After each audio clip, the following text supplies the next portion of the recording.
Intention of justice is to see that the guilty people are proven guilty and that the innocent are freed. Only we have a problem here. Welcome.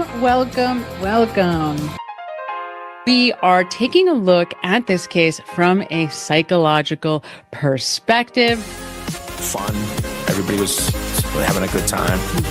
Does Brian Albert strike you as the kind of guy who is always having fun? No. And here's a news flash for this judge. Mental health professionals have solutions.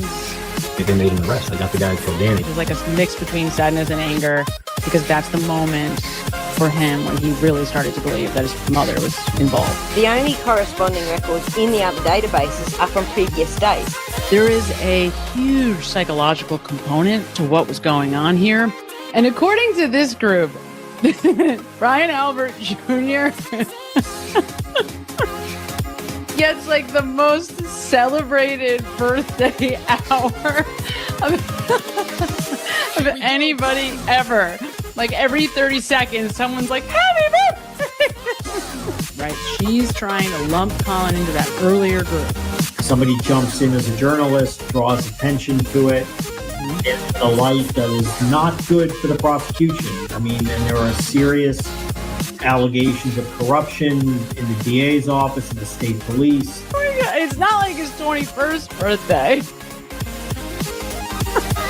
What happened outside was separate from anything that happened inside. I'm going to go with the seahorse, because certainly I've gotten a lot of love from everybody today, which feels nice. You are very, very loved. And I can't believe we get to spend your birthday with you. Happy birthday! Text messages read back as if he's the aggrieved party. Hold on. Have each of you been called murderers? Who wants to be the one to give Matt the bad news? I wanted to prove or to demonstrate. I don't know where the dog was. I didn't hear any barking. Her name is Sunny. She was named after Santino Corleone. To the side, in the side yard. Hey, hi, everybody. There's my Johnny. Hello. That's my Johnny. Sunny barks if you walk by my window and sneeze. You're not really going to deny this, are you? It's so weird. It's like the Inside Out, upside down. And really, I would get at some point in a timely fashion and then turn it over. Know if we had it enough, or we had it all, I should say. Kill me. Not having any observable or detectable electrical activity would be asystole. Means death. 3 separate tab IDs. The thing he had to encourage her to do was not to testify. You know, and Julie Albert responds to the text message from John, and she goes, my biggest fear in life is ending up on Turtle Boy. Stop it. Oh, you never seen that? Oh, I gotta get you that. Let me. No way. Yeah, That's wild. Yeah, I gotta dig that up. God save the Commonwealth of Massachusetts. People are terrified of him. They're absolutely terrified of him. And how do we know that? We know that from the mega motion. Just another day for me, right? Which means it was just not an ordinary day for somebody else. Just when you thought you were out, they pull you back. Karen Reed plots. She fabricates a conspiracy. I am just a person who likes to understand.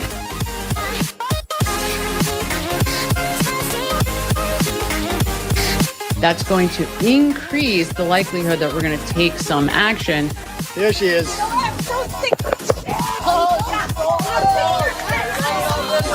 Gotcha. Okay, so your sister. My sister Jillian, yes. Oh, it's funny. But then he's got part of his shirt untucked. His back pocket is kind of hanging out.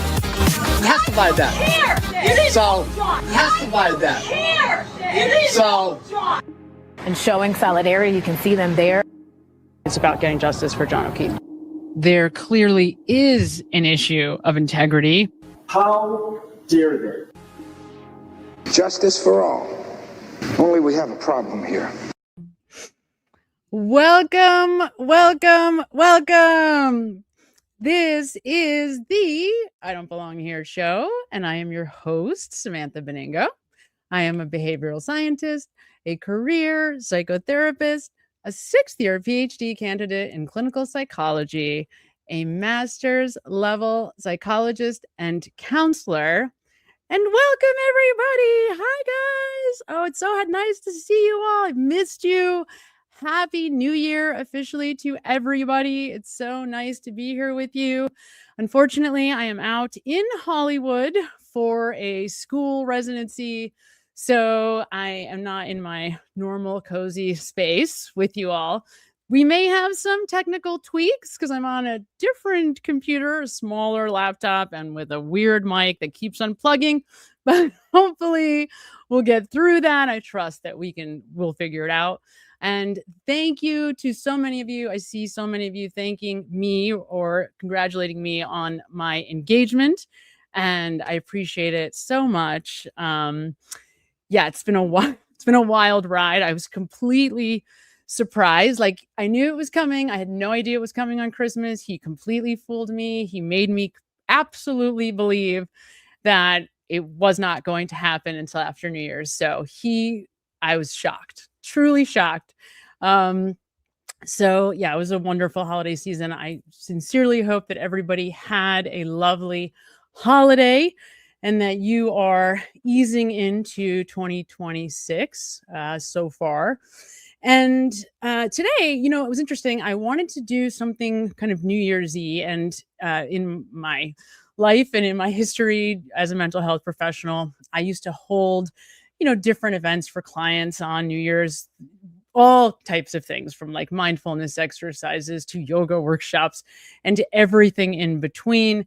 But as this day got closer, it became a really significant news day. And that kind of immediately had to fall by the wayside because realistically, like, I knew there's no way we're going to get to that today. There's just no way. We had two huge things. We've also had stuff going back and forth in the Karen Reed civil case. Some things on the side that we'll talk more about later on. Potentially, we had Proctor responding finally to the discovery or to the requests for records that Karen Reed's team has put forth. It looks like they are working together to some degree through the discovery process. Although, of course, I mean, I guess if you're Michael Proctor, you're going to fight anything that you can, right? So that kind of made sense. And of course, you know already that I have an interest in the Nick Reiner situation, not just because, Alan Jackson was the attorney for Nick Reiner, which of course made it immediately interesting, but also because of the situation with his substance use history, mental health challenges, and how this would play out in a court of law. And after I spent all this time, yesterday and the day before, doing a deeper dive investigation into allegations by TMZ and just different professionals, legal analysts in California talking about the laws, today, what I thought was going to be his arraignment finally actually wound up being the resignation of Alan Jackson. So we're going to take a much closer look at that. Now, everything at this point is speculation, and I want to make sure that I get that out there first before I say anything at all, because the truth is we are fully speculating. We have no idea what the plea is going to be. We don't know that there's going to be an insanity defense even, although that does very likely appear to be the case, right? I think most of us are assuming, given the circumstances, that Nick Reiner was found in a hotel room with blood and in a bloody hotel room, that his parents had been, murdered with a knife in a violent assault of some kind. So, we're sort of putting the pieces together and are assuming that it's not a question of whether or not he has committed the crime, but whether or not he was in his of sound mind and body when he did so. Now, that may not be the case. So I just want to throw that out there, preemptively before we get into it, because we're going to get into it quite a bit. And then we also had the Lindsay Clancy case today, some motions in that case where it wound up being, and we're going to talk about this, much more extensively. It wound up being mostly a hearing about how to get her in the courtroom because she is paralyzed in a wheelchair, but has both mental and medical complications that are very serious, right? Now, the attorney, her defense attorney in that case was the same person who represented Jennifer McCabe. At one point, Kevin Reddington, I believe is his name. I think that's right. Guys, correct me if I got that wrong. I think that's his name. Very interesting guy, interesting to watch. So we're going to take a look at that. Now, my sister is going to join us because she has taken a very specific interest in the Lindsay Clancy case. So she's going to fill us in on some of the specifics, some of the details. And she's been very curious about my feelings about this case because it is so heavily mental health indicated, right? This is a woman who had postpartum depression, was found to have 7 different psychiatric medications in her bloodstream at the time of this crime. And of course, horrifically, brutally murders unimaginably her 3 children in the worst way you could imagine, right? With an exercise band. And that there was some premeditation because she literally finds a way to get her husband out of the house so that she can do so. So, this is a really interesting case. And of course, it's in Massachusetts, just in the county next door to Norfolk County in Plymouth. So right next door to our favorite place in Massachusetts, right next door to Norfolk County. So it has a familiarness to it already simply because of its geography, right? Where she's from, where this case is taking place. So we're going to get into that a little bit later also. And I know some of you are talking. I'm going to put you guys on the screen. We'll see if I can see this. I'm going to try because I'm on a little tiny screen. I'm usually on a much bigger screen, but I like having the comments so I can see them while we're going along to some degree. Anyway, I know that Chris Albert is being interviewed, or at least was, starting at 5:00 over on, I can't even, the Tuesday channel, the Defending the Truth group. So I started watching this, right? Because of course, like, it's Chris Albert. I got to see what is going on. And it was killing me because they have Chris Albert there and they're not even addressing him. They're not asking him any questions. It took them like 10 minutes to even acknowledge his presence. And I'm thinking to myself, bro, if you don't know what to ask him, I can do the questions. I'll go on. I'll ask him the questions. I have no problem coming up with questions for Chris Albert, right? And so the first thing that they start talking about is, oh my God, it's so terrible what they've done to Colin. It's like, okay. Then the next topic is like Russian propaganda. And it's like, oh my God, like, this is so bad. It's hard to even watch. Like, I want to know, of course, what Chris Albert is saying, but I have to sort of wade through this nightmare in order to get to it. And it's just so bad. So I figured, you guys will let me know if anything significant comes of it. I'll have to go back and take a closer look because, he is saying some things that might be significant in some way, but it's very tough to get through that. It just really, really is. So what I want to start with today, though, is the Alan Jackson news. Now, this was really huge. And I want to, yes, it was Russia. It was Russian propaganda. It's very specific. I don't know. And then just, talking about Alan Jackson and the conference that he was, his press conference today. It was so bad, you guys. It's so bad. So you'll probably click on it at some point and just get a couple of minutes of it. That's really all you need before it's like, this is almost intolerable. It's so cringy. You just want to kind of crawl under a blanket for these folks, right? So, but I want to start with some footage from the Alan Jackson news conference today, because this was a bombshell. I don't think anyone saw this coming. And nobody knows why Alan Jackson removed himself from the case. But before he leaves, he has a lot to say, and he's very opinionated. And Alan Jackson is a passionate person. So when he's convicted in what he's saying, it's like he's, not pulling any punches, and it's coming across in this powerful way. And so I have a lot of thoughts about what that might be about, and I want to hear from you guys what you think that might be about. So let's jump to that now. Good morning. As you know, my name is Alan Jackson. This morning, I had to withdraw as Nick Reiner's counsel. Circumstances beyond our control, but more importantly, circumstances beyond Nick's control have dictated that, sadly, it's made it impossible for us to continue our representation of Nick. All right, so just the assumption there right away is that it's financial, right? I mean, that's the assumption. However, the only other thing that I could come up with, and it very likely is financial, what else would, make it impossible for them to move forward despite the work they've done so far in this case? The only other thing that I could come up with was some type of conflict of interest, right? Like if they discover that Alan Jackson's law office is actually also has been hired by a cousin of Nick Reiner at some other point, but I think we would already know that. So I can't imagine what it would be other than they can't afford to pay him. I don't know, but let's hear what else he has to say here. I'm legally and I'm ethically prohibited from explaining all the reasons why. I know that's a question on everybody's mind.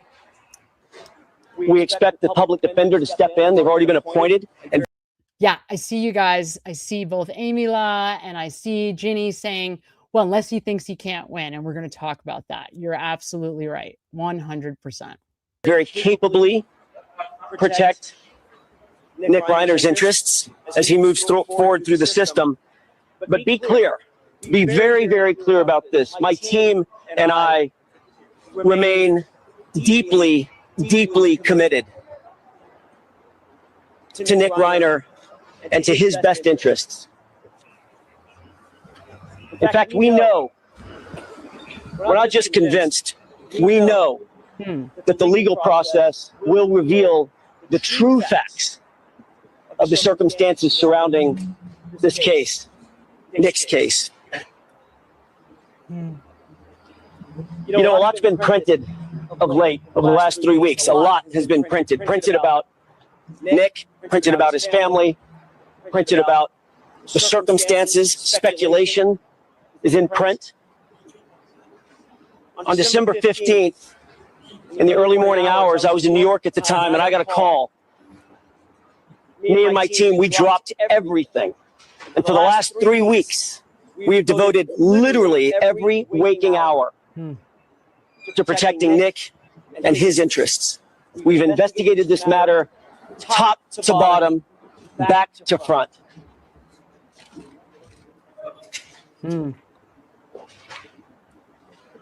What we've learned, and you can take this to the bank, is that pursuant to the laws of this state, pursuant to the law in California, Nick Reiner is not guilty of murder. Print that. Print that. We wish him the very, very best moving forward. And that's all I have today. All right. So there you have that part. There is more that I want to take a look at. But for now, so you can see, first of all, yeah, I mean, I see a lot of people speculating that maybe it wasn't money. And I have to tell you, there's some part of me that kind of feels like, yeah, it doesn't feel like this is a financial issue, right? It feels like this is something else. And that's what made me also speculate that maybe there was some kind of a conflict. Now, we're going to take a little look, and we're not going to get a lot, right? So there's no way to be sure about this until we know for sure, till we hear more. We were supposed to get a statement from the family. Now, I never saw it. If you guys had seen it, please let me know. Because I kept trying to be on the lookout for it throughout the day, but I never saw it. It was supposed to come after the press conference with Alan Jackson. And hopefully that was going to shed more light on what this meant, why he was stepping away from the case. But it is very interesting to hear Alan Jackson, somebody who I have come to trust, right? I mean, I understand he's a defense attorney. I understand that he's going to, fearlessly go to bat for his client no matter what, obviously. But yes, he has stepped away from the case. So is it that he ultimately determined, I can't win this? There's no way for us to win this? Is he too close? Was he close to the Reiners? Possibly. I mean, there's any number of possibilities. But it does appear like he believes what he's saying. That he essentially tells us he and his team spent 3 weeks, day and night, investigating what happened here. And they determined that without a doubt, Nick Reiner is not guilty of murdering his parents. Now, there's two ways to take that. The first is obvious. He didn't do it, right? It was not Nick Reiner that picked up a knife or a sharp object and executed his parents, okay? The other is to say that he was not in his right mind at the time of the crime. And that one is going to be one hell of a defense, if that is indeed the defense that ultimately whoever is defending Nick Reiner in the end moves forward with. Now, the person that took over, she's just a public defender, and there is no certainty as to whether or not she will continue to be his attorney. In fact, I think it was TMZ that reported it is very likely somebody else will be hired to work with Nick, that it is not as though there is not going to be a hired attorney for him. It's just that for the time being, there's like a transition and the public defender is stepping in during that time. Now, that is what we were led to believe. But again, who knows? Nobody knows for sure. So we're going to have to find out together. Bella Brad for you sends $100 and says, Happy New Year. Thank you, Samantha, D-Nice, and Sista for all you do. Thanks for the chat. Support as much as I can to help keep all this going. Welcome to the West Coast. Thank you, Sam, and cheers to everyone here. Thank you so much. You are amazing. I cannot tell you how much I appreciate your support. I never could ever communicate how much it means to me. So thank you from the bottom of my heart. And yeah, right. So here's the thing, guys, and you've kind of heard me already allude to this. Okay. So what they are saying now, TMZ apparently has the inside scoop from what I am now extrapolating on Hollywood, that they are like, they have it on lock. Anything related to Hollywood in terms of the scoop, they get it. And TMZ alleges that in the time just before the murder, not only were the family, the parents, very concerned about Nick's mental health, but that he was officially formally diagnosed with schizoaffective disorder. Okay. Now, schizoaffective disorder is a form of schizophrenia in that there is a psychosis component, but there is also a co-occurring mood disorder. And it is a diagnosis that I cannot tell you is misdiagnosed all the time. It is one of my, I guess, the thorn in my side. One of my bigger pet peeves about the mental health system is how often people are misdiagnosed, particularly those with this profile, with this very specific profile. Okay. And interesting, we're going to hear from some Hollywood medical professionals that are going to highlight this even more for us, to help us to kind of break this down even further, to try to figure out, right, if they are going to move forward with some type of insanity defense, the only way that is at all plausible from where I'm sitting is if there was no substance use for an extended period of time, right? So what does that mean? That means that in that 6-month space, and it would have to be a minimum of 6 months from where I'm sitting, I cannot imagine that it could be any shorter time than that there could not be substance abuse in order to definitively be able to discern a schizoaffective diagnosis, matter of factly, and to be able to medicate that effectively. Okay? Because of the obvious. If I am taking drugs like methamphetamine, alcohol, marijuana, and heroin or opioids, like let's just say that those are my daily regiment of drugs, some version of that.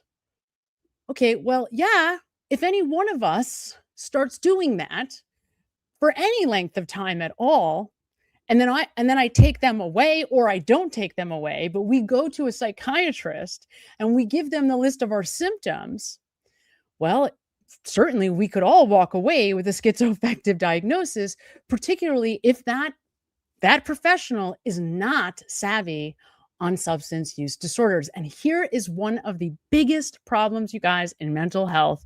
It is such a serious problem.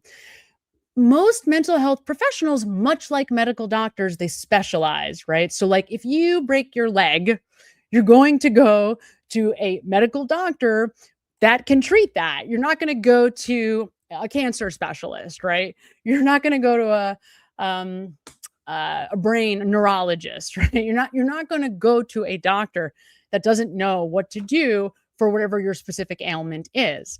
And just like that, in mental health, people wind up specializing. Very few therapists, psychiatrists, counselors wind up seeing everybody, right? Just because of the nature of the way our careers fall. Like, for example, let's say I have my internship just happened to be at an eating disorder clinic. So now I'm comfortable in that space. So my first job out of college or out of my graduate program is with eating disorders, right? And then I kind of start to move up the ladder, and maybe I graduate to outpatient clinics. And, so I start to move into a space that's further away. And of course, that's going to include treating things like depression, probably substance abuse periodically, co-occurring disorders, right? Family stuff, of course, so you're going to get other types of experiences too. But because of that specialization, what happens when you do not have any experience at all with substance use disorders, because that is such a specific thing, it is so nuanced and so specific and so hard and fast. You've heard me say this before. It's like the most predictable mental health condition on the planet, right? For very clear and obvious reasons. I am a brain. I am a body. If I continue to put cocaine inside of it over and over again, day after day, what's going to happen is predictable, right? Because we're all similar enough that if we introduce cocaine repeatedly over the course of, let's say, 10 years, there's going to be very predictable outcomes. And for that reason, substance use disorders are very predictable. But if you don't understand them and you have no experience working with them, then it is so easy for somebody with a substance use disorder to skirt around, to not bring you up to speed as to their history with substance use. Now, I cannot imagine in Nick Reiner's situation that is even possible, right? Because Hollywood's a small town. It seems like everybody could just easily find out. Like, it wouldn't take more than a few minutes to learn with, Nick Reiner so publicly out there with the fact that he's been in 18 different rehabs for substance abuse. I can't imagine that you wouldn't know that. But even if you did know that, but are not a specialist in working with substance use disorders, then it's going to be very difficult to suss out, to discern what it is that you are dealing with. Number one, what's happening with this patient in front of you, and then how to treat it effectively. Because as you heard me say already, if somebody is actively using and abusing these very powerful mood altering chemicals, how could you possibly stabilize them on any medication? In other words, if I'm taking antipsychotics because a doctor diagnosed me with some version of schizophrenia, and I'm then taking methamphetamine and drinking alcohol on top of that, you have just essentially manually not only overrode the intent of those psychiatric drugs, which is to stabilize the brain, right? It's to essentially, so psychiatric medication, and most people don't understand this. Most people think all drugs are bad. So if it's a drug, it's bad, right? I don't want my kids on psychiatric meds because they're bad. Okay. The problem is that some people absolutely need them. That's it. I mean, there's no other way to say it, right? We're not all the same, and not all things are good for everyone, and not all things are bad for everyone. And some people have zero quality of life without their psychiatric medication. But it can take, number one, a very long time to find the right medication. That can take 5 years to find the right medication combination or regimen, or even the right diagnosis, guys. This is a really serious problem. And so that poor person is suffering that whole way through, like trying to figure out, like, what is wrong with me, right? So the purpose of these drugs is stabilization. It's to force your brain's chemistry into consistency, into continuity, so that there's balance, and that person then can get some relief from whatever's going on in their thinking, right? Whether it's overwhelming depression, whether it's cycling through, let's say, mania, bouts of mania with depression, or whether it's some delusional thinking or psychosis, right? So, and there's every shade in between. The problem is, if I am using mood-altering substances, which are designed to do the exact opposite thing as psychiatric medication, forget it. Forget it. And it's not just the problem that you have undermined the intent of the medication. It's that you blew the system up, because now you've got another drug, a psychiatric drug, in that chemistry also. And when I tell you that this is a lethal combination, it's not even a lethal combination, it is a recipe for catastrophic disaster, the likes of which you could expect to see with Nick Reiner, right? Somebody who clearly was not well for a very long time, right? So, but here's the problem, guys, and this is what I would love to hear from you guys on, because this is the part that is, fascinating. Like, what do we do about this, right? I mean, you can't, if you're to say that because of somebody's active substance use disorder, they are mentally ill and not criminally responsible for criminal behavior, I mean, think about what that means. That's essentially a total shift in our society's way of understanding substance abuse, right? So, okay, let's see here. YP, I'm having my eyes are terrible, guys. So if I get your names wrong, it's totally because the print is like this teeny little print and I can barely see it. So YP Comchick says many psychiatrists will tell you that they don't fully understand how these behavior altering medications work. You are 100% right. And not only that, they don't tell their patients. When I tell you that makes me, nothing makes me more insane than working with a client who has, let's say, 5 different psychiatric medications and no idea why they're taking them or what they do. It is like, I like flip out. I like, this is why. I can't do it anymore. It drives me nuts. It is because if you don't tell me why I'm doing something, then why would I keep doing it, right? Particularly if the medicine is working. Because what happens, I mean, this is the thorn in every mental health professional's side. When people start to find the right medicine and it does help them to improve their quality of life, they then immediately want to take themselves off the medicine because they think, I don't need this anymore. The problem is that nobody understands what the medicine is there to do. And that's because shame on any medical professional who does not sit their patient down and explain what they're taking and why it's being prescribed. Like, shame on you, because why would I do it? Medical doctors are trained to think, well, I'm the person in charge and you're going to do it because I told you to. That's what they're trained to think. I'm the doctor. You better do what I say. Okay, well, those of us that are trained in behavior, in psychology, we understand that when you look at somebody as an authority or not, and you point at them and you say, you will do what I say, what is the first thing that every human alive then immediately wants to do, right? They don't want to do that thing. Whatever that thing is that you just told them to do, they now don't want to do it because you just pointed at them and said, you better do it, right? That's because of the nature of being a human being and the nature of what we call ambivalence. If I don't feel any particular way about something and I don't understand why I'm being told to do it, and then somebody in a white coat comes along who I don't think knows me very much at all, they've met with me for 45 minutes, they basically are dismissive of me, they're not really listening to me from my view, and then they tell me after 45 minutes, oh, take this, but they tell me nothing about the medication, they don't tell me why they're prescribing it or what it's going to do to me. Well, yeah, of course I don't want to take it, right?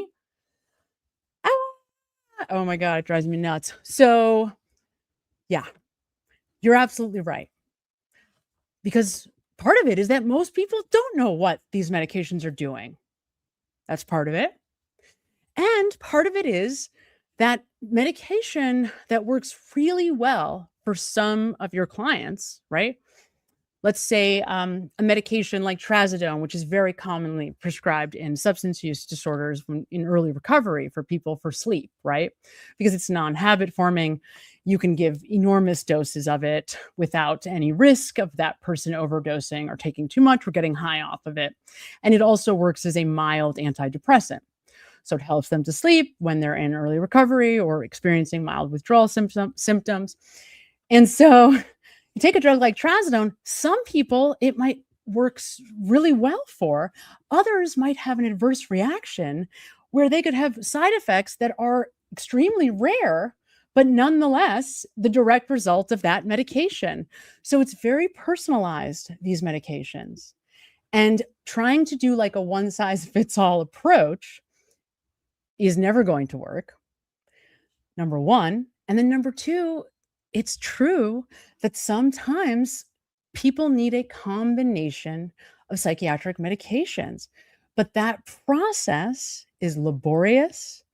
It can take a very long time, and it can be very painful because you have to be patient. And of course, none of us are patient enough to want to go through that. We're talking about months and months and months.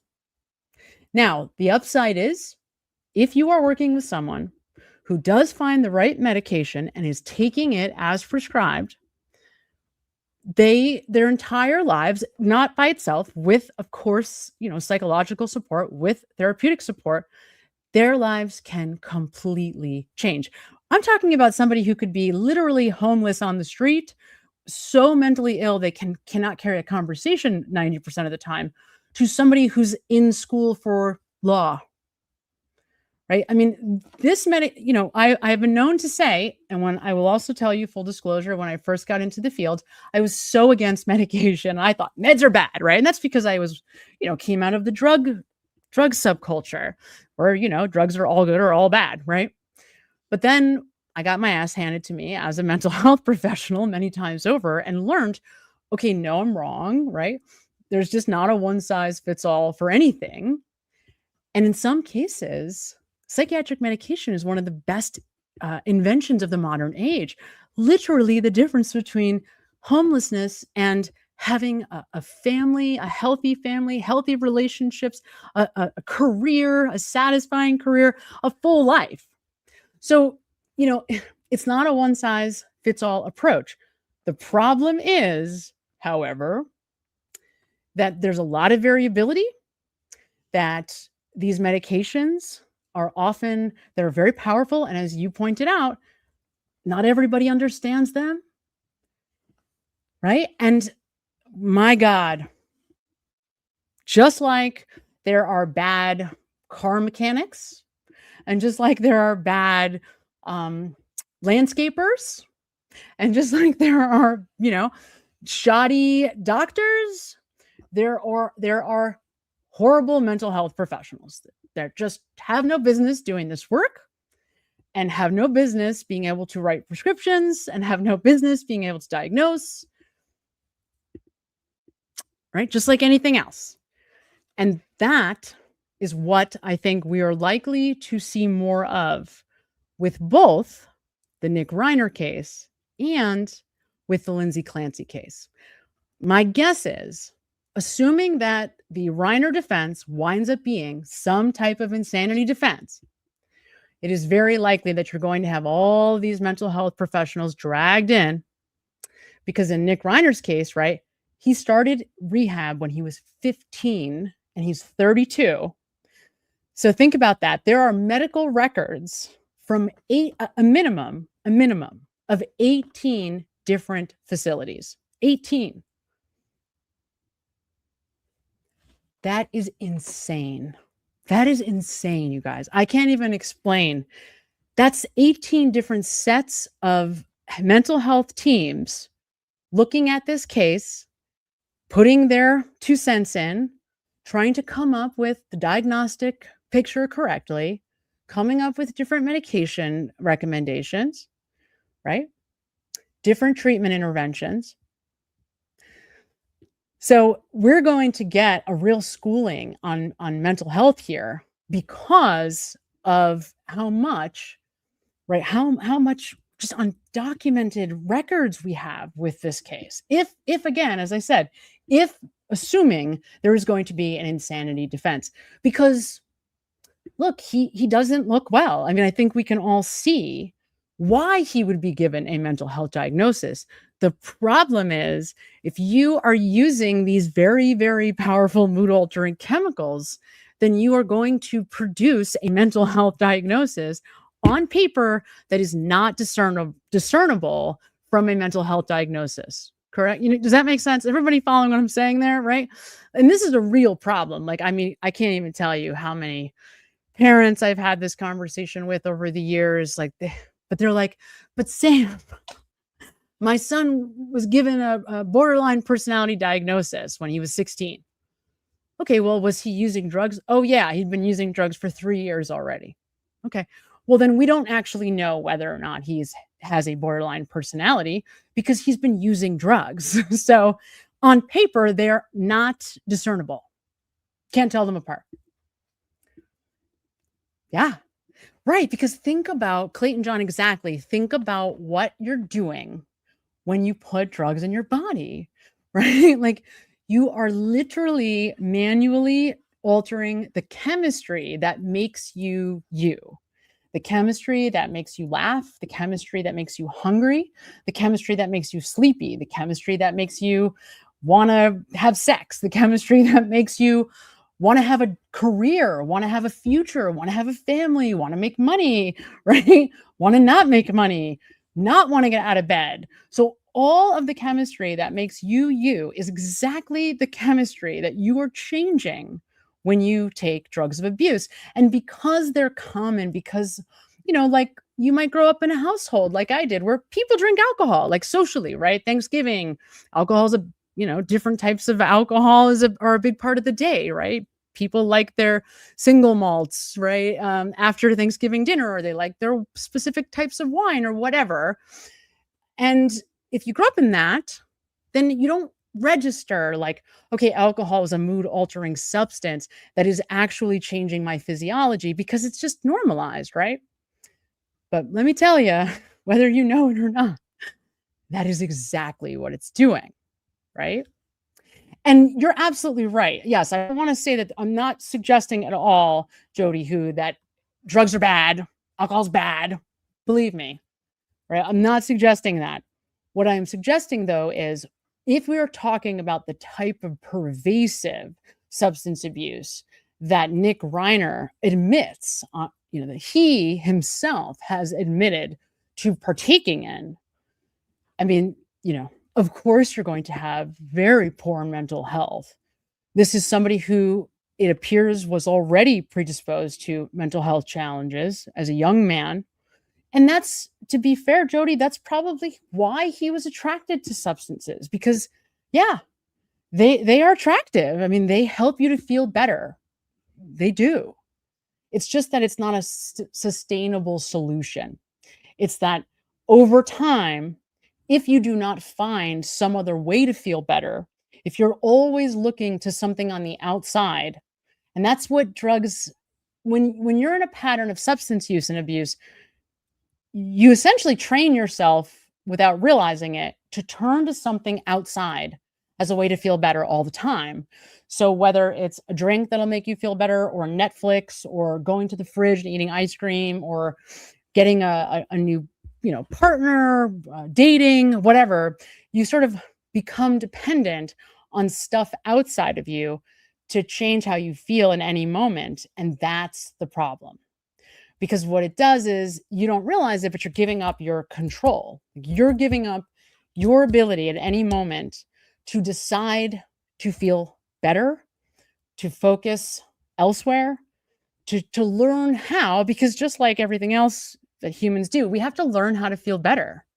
We have to learn how to be mentally well on, that's the best way to say it, right? So, and if you get in the habit of abusing substances for that relief, the tragedy is, while you're doing that, everybody else is like, that doesn't do that, is sort of naturally learning how to, fumbling through it maybe, but learning how to deal with life. And you're really not learning that because you're off, using drugs and alcohol to feel better. That's a real problem developmentally. For most people, no matter how old they are, if they have been using and abusing drugs throughout their lifespan, whether they are 22, 32, 42, 62, or 82, when they stop using, if they have a real substance use disorder, developmentally, they are stunted. I mean, they are emotionally immature. And that's just the nature of the beast, right? So that's what happens if I get in a habit of needing, this is the key word, needing drugs to feel better. That's the thing, right? It's not that, drugs and alcohol have, to me, have no inherent good or badness, right? They are what they are. I mean, listen, if you have a terminal illness and you are in physical pain, unimaginable pain, morphine is the greatest invention on earth, and you deserve as much of it as you want, right? Like, you're in physical pain like that, like physical pain, it steals your soul because you cannot focus on anything but that pain, right? And this is why these drugs are there. These drugs are there for a reason. They can be amazingly helpful for human beings. It's just that if you need them because you can't deal with life emotionally and psychologically, that's when they become extraordinarily problematic. And they really, it's sad. It's so sad. It's really sad. It's so sad. Silver Swag 1285 says, Sam, I appreciate you sharing your knowledge. God knows I've been trying to figure out the human condition. You and me both. Oh boy, you and me both. Yeah, I think the human condition is like the only thing that I ever had any interest in at all. So we are absolutely together on that. And welcome to any new members. For those of you that were granted the new membership, congratulations. Chat Signal sends $4.99, says, this is breaking my heart. Oh, I know. Schizoaffective plus substance abuse plus meds equals suicide in my family. Oh, I'm so sorry to hear that. In a facility a few months ago. Oh my God, it's so devastating. And I'm so glad that you shared that with us. Thank you so much for sharing that. It is so deeply devastating. So schizoaffective is a population, and co-occurring substance abuse is a population that I work with. Those are my people. That's how I wound up working with autism spectrum folks, because I cannot tell you how often those that are neurodivergent are misinterpreted to be schizoaffective. I mean, when I tell you this is a problem in the field, I would put it at the top 5 problems in mental health. Most people do not know that's probably half of everyone who's ever been diagnosed with schizoaffective is really a neurodivergent diagnosis. And the reason why that's important is because how you would approach treatment is completely different, right? And that's why that matters. Diagnoses, some people really like the idea of having a diagnosis. It makes them feel less alone, like they have some identity, like they have some way to conceptualize what the problem is, what's, quote, wrong with me. Others don't want to be diagnosed, don't want to be labeled. But from a professional perspective, these labels are valuable simply because they drive the treatment process. They tell us, one professional to another, okay, this is what's going on simply, and this is the general direction we're going to be pursuing treatment, right? But you can see how devastating this could be, right? I mean, if you're dealing with such what could be more important than your mental health, right? That's it. That's all we have. Like, our experience is governed by our mental health. That is who we are. And if something is wrong psychologically, emotionally, right? That's it, right? I mean, what else is there? Like, our lives are broken. We become lost. We become overwhelmed with deep sadness and fear. And that can become our entire world, right? And I've said this before with the Kelsey Fitzsimmons case, and, there's so much bad information in the world, and it's so tragic because so many of these cases, if they were working with the right providers, the right team, the right professionals who knew what they were doing, who understood the population, who understood the right medications for this person, it's the difference between this horrible, tragic situation like Chat Signal just shared, or a thriving life. A thriving life that to everybody looks no different than any other thriving life that you've ever seen.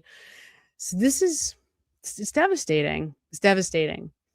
And that's why I want to talk about it, because I want people to know. I want them to understand that, listen, there are really talented, experienced, knowledgeable professionals that do this work out there, and they can help. You got to find them. You got to keep looking till you find that person. But once you find them, you hang on tight, because they're there. They're absolutely there. So I want to show you just a few more, additional clips from the morning situation with Alan Jackson, so that we get a little bit more information from from just kind of hearing how it went during what was supposed to be the arraignment, where instead Alan Jackson formally resigns in the case. So I want you to be able to hear that. Okay, here we go. So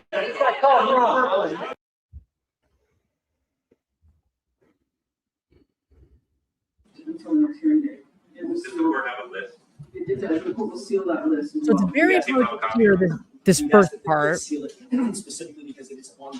And all they're talking about, because you're going to have a hard time probably hearing it if you haven't seen this already, all they're really talking about is keeping some of the discovery materials, the medical records, keeping things sealed. So it's clear that the defense and the prosecution is agreeing to this, maybe because the family doesn't want this information out there yet. They don't want the full extent of the medical records released to the world. They don't want the type of information that we would all have access to in a normal situation. They don't want us to see that yet. And there's, I'm sure because they don't want us to wildly speculate and unfairly prejudice who might be jurors eventually for Nick Reiner. I think that's the reason That's again speculation, but that's what they're talking about here. And so you can't really hear it, but then the sound improves in just a minute. Data or evidence that we recover or we get, or counsel on behalf of Mr. Reiner gets, and that is discoverable. We'll comply with all, or counsel will comply with all discovery obligations at that time. Address the council's request to provide a copy to the people. And that's the point. We think that should not be done because that would implicate ongoing investigative efforts by the defense, and it would compromise Mr. Reiner's right to a fair trial and his right to maintain the investigation with some level of confidence or confidentiality. But at this time, we'll just seal it until the next court hearing. And how else would you like to proceed? Your Honor, at this time, I, on behalf of Workman Jackson, and with Mr. Reiner's understanding and consent, would ask to withdraw this council's record based on the conversation that we've had in the chambers and the explanation we provided to the court in chambers. We feel that we have no choice at this juncture but to withdraw as counsel has to be reviewed. The public defender's office has been notified. We've had conversations with them. They are here. They're staff. They're ready to take over. My understanding is they are ready for the appointment immediately. All right. So the way that he is framing this, I don't know if you heard it, but the way he's framing it is, in accordance with the conversation that we had in your chambers with the judge and with the consent of Nick Reiner, we feel we have no choice but to resign from the case. And that is such odd and vague language. It's like, all that really does is make you speculate wildly immediately, right? Like, what do you mean you have no choice? Like, what does that mean?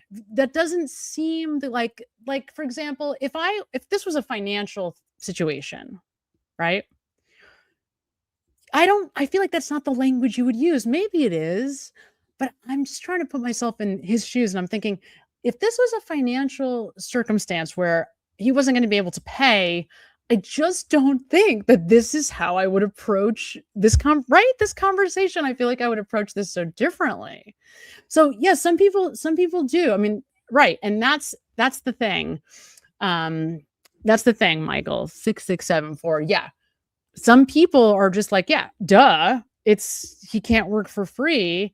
But there is something so cryptic about the way he's talking about it that it's like, is he speaking about a financial situation, or is there some other conflict, right? Some other conflict that we just can't see. So it'd be very interesting when the family does put out a statement. And also you should know, when asked about this directly, Alan Jackson replied, the family will be putting out a statement at some time later. So that made me think that it may very well be financial. So I guess, we're going to find out, certainly. Okay, let me see here. Let me see if I can remove this for a second so that I can see you guys' comments. Here we go. Cam Scram says, it took 25 years of different meds to get my brother to stability. He's 68 and lives in a group home. Yeah. Not surprised. I wish I could say that that's, rare, extremely unorthodox. It's not. And not only that, right? I mean, different diagnoses. That's, really common is people will go their entire lives and not have the right diagnosis. And like I said, because diagnosis so often drives the intervention, if you're, if somebody has diagnosed you early on incorrectly, what that typically sets up is like everybody that comes after is starting with an incorrect understanding because of who treated the last time and what the paperwork said from the last provider, right? So it gets really crazy. And there's even, situations where, let's say for younger people, the parents will be given a diagnosis and they don't like the diagnosis. They don't want their kid to be labeled that way. So they reject it. And for the next 15 years, their child is going in and out of different facilities with all different diagnoses, right? Everything from depression to schizophrenia and bipolar disorder, just the whole, everything is covered. only to eventually come back to the original diagnosis that that child was given when they were 7 years old. I mean, it's crazy. It is. It's nuts. And I'm certainly not blaming parents, right? Because I get that too. I understand the situation that families are in, not wanting to, because they bring their own stigma into from their own experiences into the equation. They don't want to think of their children as, mentally unwell, mentally unstable, as having certain mental health challenges. That's right. Yes, absolutely. Denial. And the problem with denial is that if you are not willing to acknowledge that there's a problem, then we can't come up with a solution. Like, we can't do anything about it, right? That's the real tragedy. If we don't correctly identify the problem, then we can't correctly identify the solution. And that is the situation that we find ourselves in as mental health professionals all the time. So it'll be very interesting to see what happens here. Let me just play the end of this and see if there's anything else important that I want us to get to, and then we can start to move into the Lindsay Under a protective order not to provide our discovery to anybody else. That would text providing the information only to Ms. Green in her office. Then I would be in full compliance with the protective order. Anything, do you have any response to that request? No problem. I believe the protective order spells out that it covers Mr. Jackson's firm as well as any. He's just talking about, the public defender getting all the information, and that information remain protected. Now, the next hearing is rescheduled for, I believe, is it February 23rd? It's January 23rd or February 23rd? Let's hear. Yeah. It's January. The arraignment, and that his counsel of record joins in that waiver. Matters set for arraignment in this department, February 23rd, 2026. Still remains at no bail. All right, so it was February 23rd. 2 counts of first-degree murder plus a special circumstance allegation for multiple murders, a charge that puts life without parole or even the death penalty on the table. Now, at this point, we don't know of a motive. There's been no motive that has been publicly stated at this point, no explanation for what prosecutors believe happened inside that house. We don't know the... Hi, Liz. I feel like I haven't seen you in forever, but maybe I just haven't been on here in forever, too. Sam, is it true that you are, that you are the person you're going to be as an adult? No, absolutely not. No freaking way. Nope, absolutely not even close. No, so your brain does not fully come online like your the adult part of your brain, so your frontal cortex, does not come online fully, is not fully mature and developed until you are around 24 to 25 years old. So what that means is, it's true that we are very affected by our early experiences in life. I mean, between 0 and 2 years old, so much of your physiology is being kind of pruned and selected based on your experiences. So in one way, it is true that your personhood is rapidly forming. So, for example, you are born with the capacity to speak any language that has ever been spoken in the human experience. But that ability, from the moment you're born, starts to fade away based on the language that you're born into and the languages that you are spoken, when you're born. Such that by the time you are, it's like 2 or 3 years old, now you're more limited in your capacity. By the time you're 7, you are much, much more limited.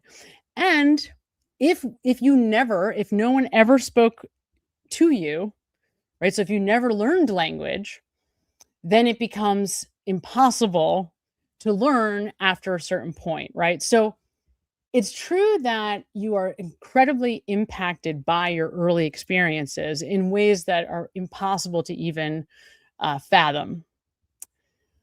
For example, your attachment style will be formed by the time you're 2 years old. So whether you think of other human beings as safe or scary, and how you do socially, like how you feel in general, in just basic social interaction.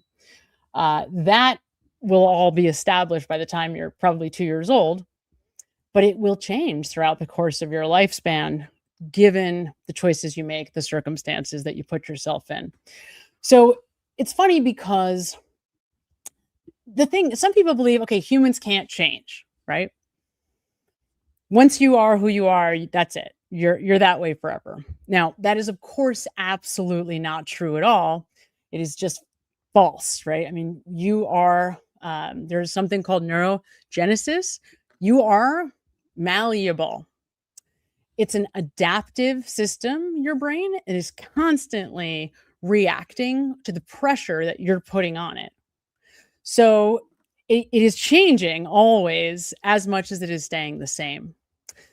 It's just that humans, we don't like change. We want things to be consistent. So we look for things to be consistent. And as a result of a desire to want things to be continuous, then our experience appears to us to be very continuous. But if you are someone who wants to change, absolutely, you can. It's just that it's a lot of work, right? A lot of work. Change requires tremendous effort over a period of time. So, yeah, I mean, I think it's fascinating. So when we think about what he was saying, so Alan Jackson is telling us that he is fully convinced that Nick Reiner is innocent of the crime that he's being accused of, right? Completely innocent. Okay. Now, we're going to have to wait and see, because the way Alan Jackson was talking, it sounded like he was almost implying that he wasn't responsible for the deaths at all, that he wasn't there, right? So I think we have to be careful. You know, they're trying to keep as much information out of the public space so that we don't formulate opinions prematurely. And I get that. But according to, everybody else, all these other attorneys in California who are looking at this information, it does appear like it's more likely that he was referring to an insanity, that ultimately he was not mentally well enough to be responsible for the murder, that he did not know what he was doing, that he was not of sound mind to make that choice. Right? So, and I think this brings up some really important questions, Yeah, the truth is, if you use substances like this for however long, your brain is going to be mush. I mean, you are very potentially putting yourself in a situation where you could do something unimaginable and not be in your right mind, not be aware, not be you making that decision. But this gets tricky because, right, we're talking about substance use. Substance use disorder is a legitimate medical condition, but it began as a choice. And that's where I think our legal system hasn't figured out a way to navigate around, right? That's what I think the real challenge is going to be with the Nick Reiner situation. Assuming that Nick Reiner is responsible for these deaths, assuming that that is true and he's found guilty of having murdered his parents,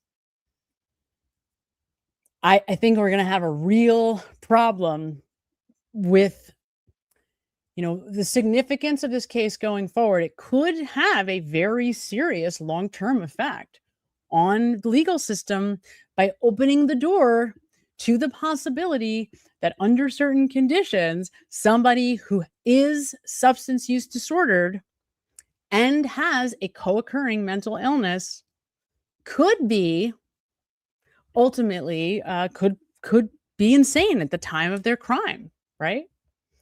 But it's a very, very tricky place. It's a tricky place to be. And listen, I will tell you, okay, here's what I think. I think Alan Jackson was arguing that Nick Reiner wasn't using drugs, but that he had been improperly medicated on psychiatric medication in the days, weeks, and months before the crime, and that's what was wrong, that he was not well. Okay.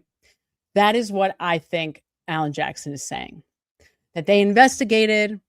They were, it turned out that he was being maybe closely supervised by his parents, that he was being closely supervised by a psychiatric team, that they were trying to medicate him correctly, and that medication regimen was unsuccessful, maybe even caused him to act out violently. But in order for that to be true, you would have to be able to prove that he was not using and abusing substances. And here's the problem that I have with that. We're talking about somebody who in 2017 went on a tour with his father. 2017. Now that, okay, you want to say that was a long time ago. It wasn't that long ago. It wasn't, 1997, right? It's 2017, a few years before COVID. So he's on a tour with his dad telling us that he was so severely substance use disordered that after 18 rehabs, he had just now started to recover, right? And I'm not going to get into this because this is real nitpicky, and there were a lot of potential red flags from a purely substance use, with my substance use counselor hat on. Did I see some red flags in his language that made me think, gee, maybe he's not ready for recovery yet? Of course. Yes. Did I think, geez, probably he's going to use drugs again? Yes. Do I think that Nick Reiner has not used drugs since 2017? No. But that's not the question. The question is, was he using drugs before the crime? At any time before this crime, like in that 6 months? Because if he was, then the entire situation is completely different, right? So this is going to be intense. It's going to be very, very interesting to see. Very, very interesting. Hold on one second. Okay, here we go. I'm reading your questions. So let me remove him. Aisha 2370 says, "Hi Sam. So how is a patient like Nick Reiner shifted from his incompetence to competent for trial?" So they're medicated. They are put in a hospital. So the way that this goes in the state of California, competency goes like this. You have a mental health professional from the defense, then a mental health professional for the prosecution, do an evaluation. And that evaluation would consist of his current mental state and probably be informed by the history, his mental health history as well.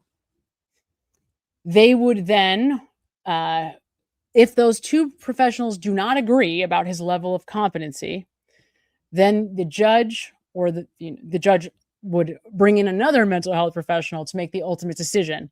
Once that person is determined to be incompetent, then they are sent to a psychiatric hospital, a state hospital, where they go through the process like anybody else does who's ever had to be hospitalized with a mental health condition. They go through the process of discerning what the right medications are. Now, for the average person, like insurance companies largely dictate how long this takes. And for most people, if you had a psychiatric crisis and you're going into the hospital to be properly medicated, you're not going to be in there for more than 2 weeks. Like, there's no way. Like, insurance companies do not want to pay it. In the worst cases, like I'm talking about severe schizophrenia, even in those cases, clients are very rarely in a psychiatric hospital more than 3 weeks, even in the worst case.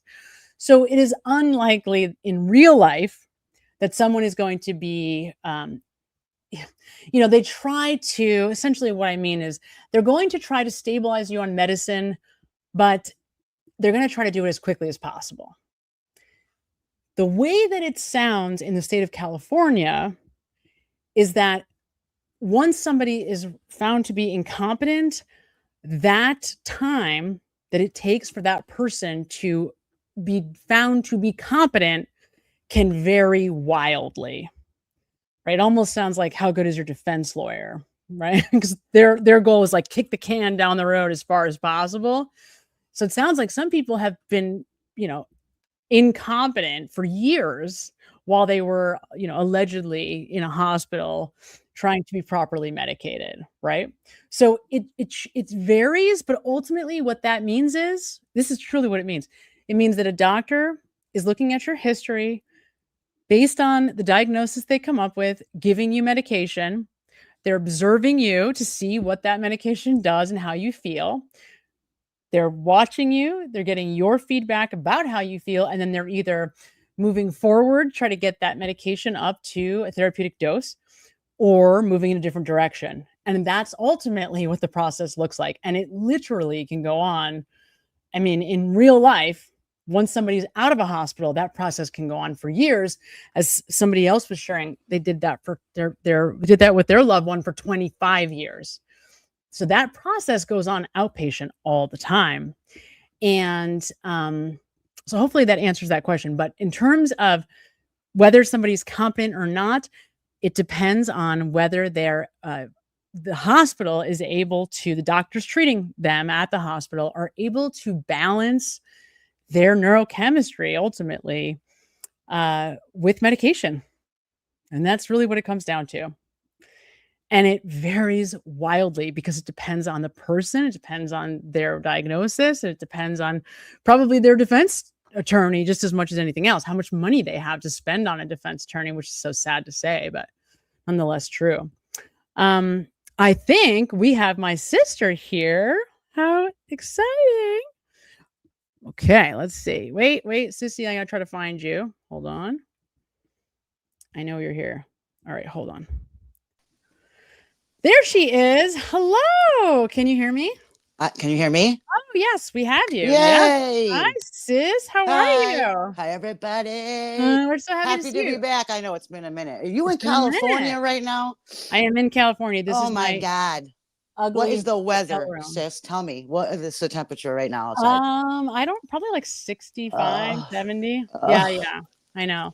In my hotel room, which is about the extent of which I get to enjoy any of the weather, it's, 70 degrees. So That's true. I get it, but still. yeah, but it is nice outside for sure. My kids had a snow day today. Really? Wow. Didn't even snow. Wow. It was actually not even below 32 degrees, so everything was melting. That's bizarre. Yeah, it was weird. It was weird. Welcome to That is weird. Massachusetts. Yeah, and you live in I'm so excited to be back. Woohoo! It's been you a live in minute. a particularly cold place, by the way. Yep, I sure do. Welcome to Berkshire County. Yeah, it's cold. It's pretty far north, much farther north than you would than you realize on its face. Yeah. So, okay, Sissy. So we have I've been listening. We have this Lindsay Clancy situation Oh now, God. and it's the perfect kind of time to talk about it, right? Because we just were talking about medication, psychiatric medication, and it seems like, and again, I don't know as much about this case that you do, but I know you have followed it very closely. It seems like this is a case where there were a lot of potentially adverse reactions to psychiatric medication. Yeah. What is your understanding of what has happened here? Or what is just like your gut reaction to this case? Something isn't right. Okay. And that, listen, it's tough because it's horrifying what this woman did. Okay. Horrifying. And I understand those really, especially the insane moms out there that just want to crucify this woman. Totally. But if you look at all the things in this situation before, during, and after, something isn't right. Like, let's just maybe wait wait for all the evidence, like we should always. But I have a feeling that I think this woman is couldn't suffer anymore probably wants to be like, bring me to the death chamber, because something isn't right here. This was not, I don't think that, okay, yes, there was some sort of planning as far as like, she did think it through for whatever reasons. Like, yes, of course, I think it goes back to all the medications. It has to. Yeah. But the other thing is, one thing we know about this case is this woman was crying out for help.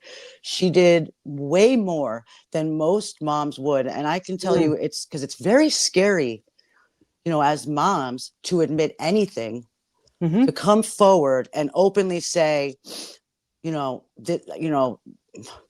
this is a problem, like my baby, my pregnancy, whatever. I'm having problems, having issues involving being a mother, because absolutely true. The fear of being misunderstood or judged, having your kids taken away. Now, you know, it's so true. Maybe she should have in this case, of course. I mean, obviously, but I don't even think the husband, you know, he's still on board. I feel like he's standing by her. He's standing by her. And so yeah, if anybody would know, I mean, and what this poor man went through, I mean, I really was in awe of this particular case, because it didn't feel like it was one of those situations where we have this mom who's just like, I don't want you know, what, for whatever reason, like what happened with the recent one with the mom, Melanie Buzzard. Yeah, does not that seem like case, correct. Right? You know what I mean? A few of these, like something wrong there, but a different kind of wrong. Yeah, different kind of wrong. But like this was like, you know, she knew something was wrong. She was scared. She was scared for her. She was scared for her children. And if I'm not mistaken, she harmed herself pretty good too. Like there's some serious, you know, long-term destruction that she did to herself, jumping out that window or whatever. She's trying to cut her neck or whatever she did. Oh, she's paralyzed. Yeah, for life, right? Oh yeah. Yes. I mean, I think that, you know, that was sort of the biggest cry for help at the end, was like the jumping out the window. I don't know why she didn't just do that and leave her kids out of it. But when I told you about, started like really was like, please look into this, because I knew that this was something that needed to heavily, it's like psychiatrists will be heavily, hopefully, a part of this trial or whatever, and you know, this case in general, because I hope that's the case, because she really was trying. She really did so much more. Yeah. She really, I mean, I don't know what else this woman could have done, to be honest with you. Yeah. But I'm not saying, you know, by any means am I excusing. It's horrifying. Oh, no, of course not. No, but I want to make, you know, how do we need to do something here to make sure that we do whatever we can that this doesn't happen again. Right. You know what I'm saying? Well, and something that most people don't know, and I hope that this is part of why I'm bringing it up, even a woman just after. So we kind of know that our body's changing when we are pregnant, but a woman's brain is completely reorganizing in the days, weeks, and months after the pregnancy, after a baby is born. Yeah. And those changes are physiological. They're insane. And they're dramatic. Right. They are dramatic. I always say dramatic. Pregnancy was something I did not like at all. Okay. From beginning to end. It was very difficult for me, and I did it twice. But the best part in the whole thing is those like immediate days, minutes, hours, weeks, whatever, right after you have that baby. Right. I felt like it was the highest I had ever been. I felt like I could climb mountains, for those 2 weeks. That's an Both oxytocin times, and right? vasopressin. Exactly. The combination. Yeah. And so I always say, I always tell people, God forbid you get that, but the other side of that, which I would imagine would be like the baby blues, the postpartum depression, how scary that could be, because I was fortunate enough to experience the happiness and off of the birth of both my children.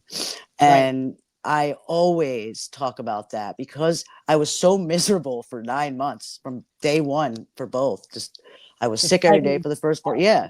And then to just get that, it was like the release, You know what I mean? Yeah, of course. And it was unbelievable. Like, you know what I mean? Like what that mother does in those 2 weeks, 3 weeks, whatever, after comes home with this baby. I mean, you don't, it's like, I don't even think sleep is like, you just do everything. It's like, you're literally on this high. So superhero. Yes. Yeah. So she's on, like, I think it was baby 3, if I'm not mistaken. Baby 3, yeah. You know, and it was since that baby was born, she had clearly something was going on, you know, Right. and it wasn't getting any better. And it is real, you know, I know for a fact that, like, moms, we all hide how hard it actually is for us. It's so hard. Right. It's the hardest job in the world. It is. That, you know what I mean? You don't get paid for it. You actually, as a mother, get immediately put on this pedestal of, like, you, like, live up, you know what I mean? You start up here, like, you better be this good. The expectations are very high. And there's pressure. Even for a enormous dad, pressure. bro. Dad gets, like, right in the middle. Like, we'll start you at 0.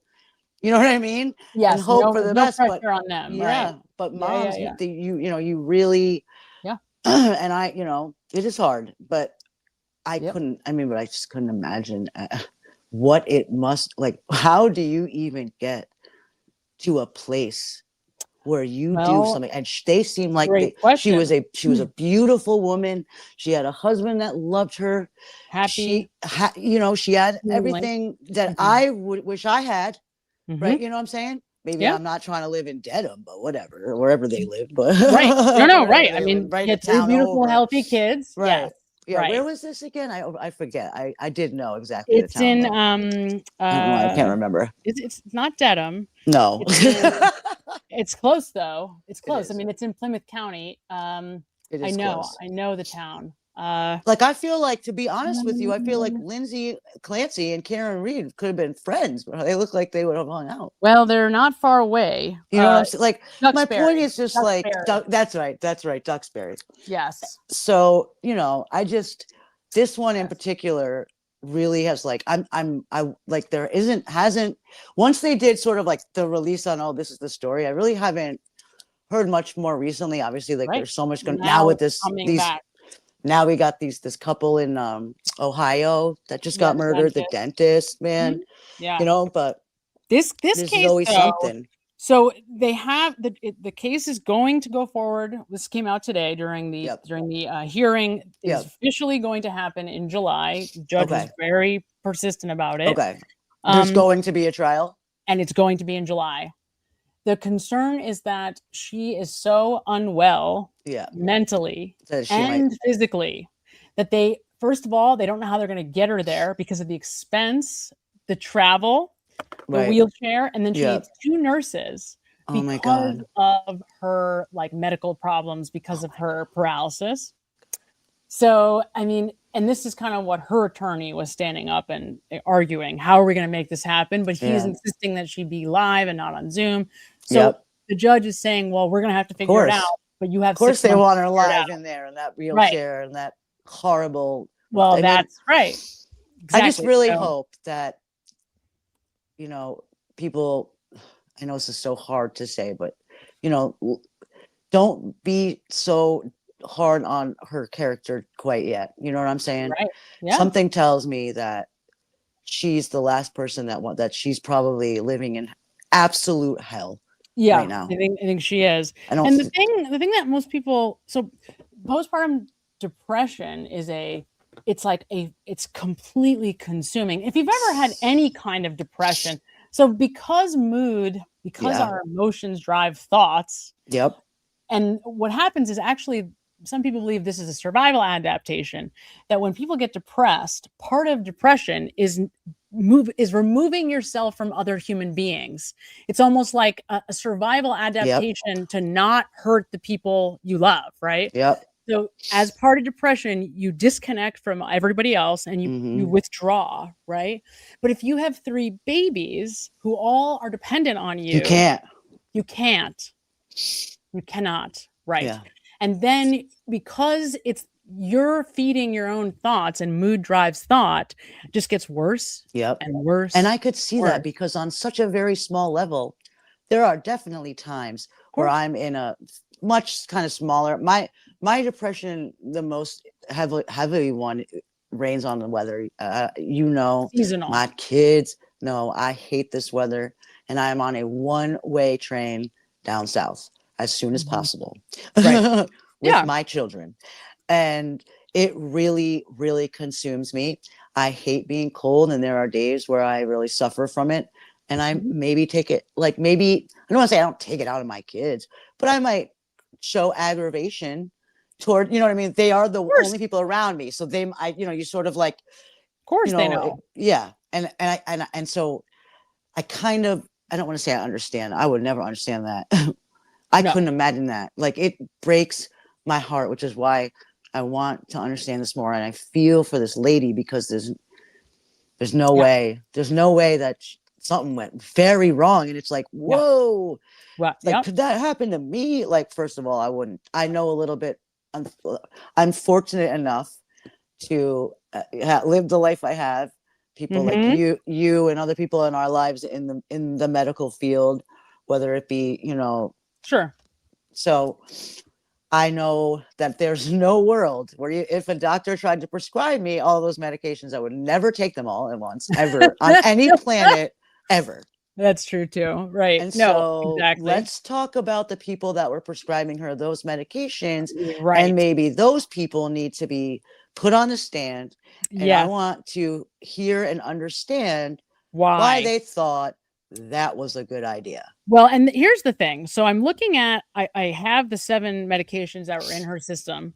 And it's interesting because, for example, you have a medication, I mentioned it already, trazodone, which is commonly, it's a pretty benign medication. Yeah. Commonly prescribed. Makes you sleepy. Recovery. It's for sleep. It's an antidepressant also.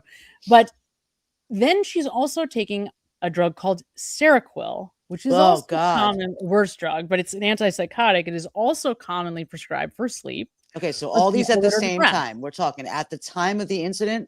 Well, this is what she had in her system.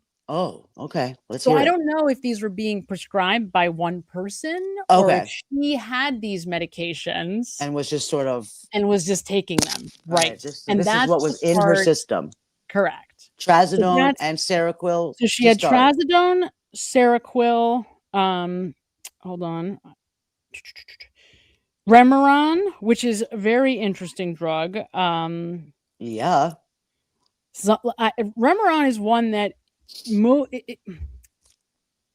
few people do very well on, and a lot of people do very poorly on, right? Yeah. But there's like a few folks who will really thrive on a drug like Remeron, and many, many that won't.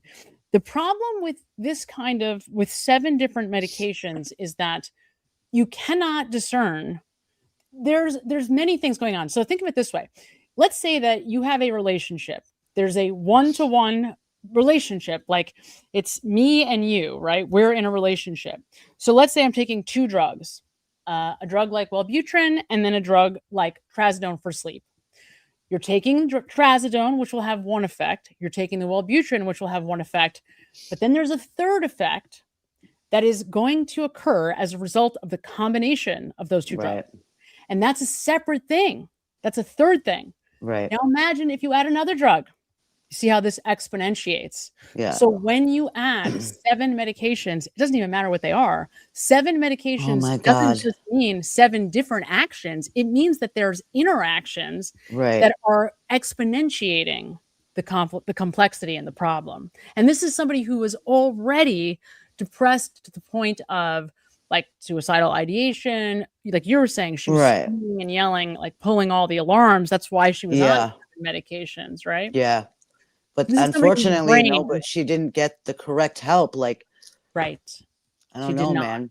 I don't know. Or she did not, or she didn't take it. I mean, or she wasn't right. So I'm really curious to see, to hear all this. Is looking forward to that. Very interesting trial. If we get there, I mean, it seemed like the way her attorney was talking, he was very worried she wasn't going to make it. Like she was going to kill herself. She's going to die.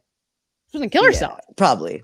That is what he was like, matter of factly telling the court. For the sake of the family, though, for the sake of the family, for the sake of the husband, for the sake of everybody that wants to understand how a mother could do this, because it's, I feel like there's information we need to know.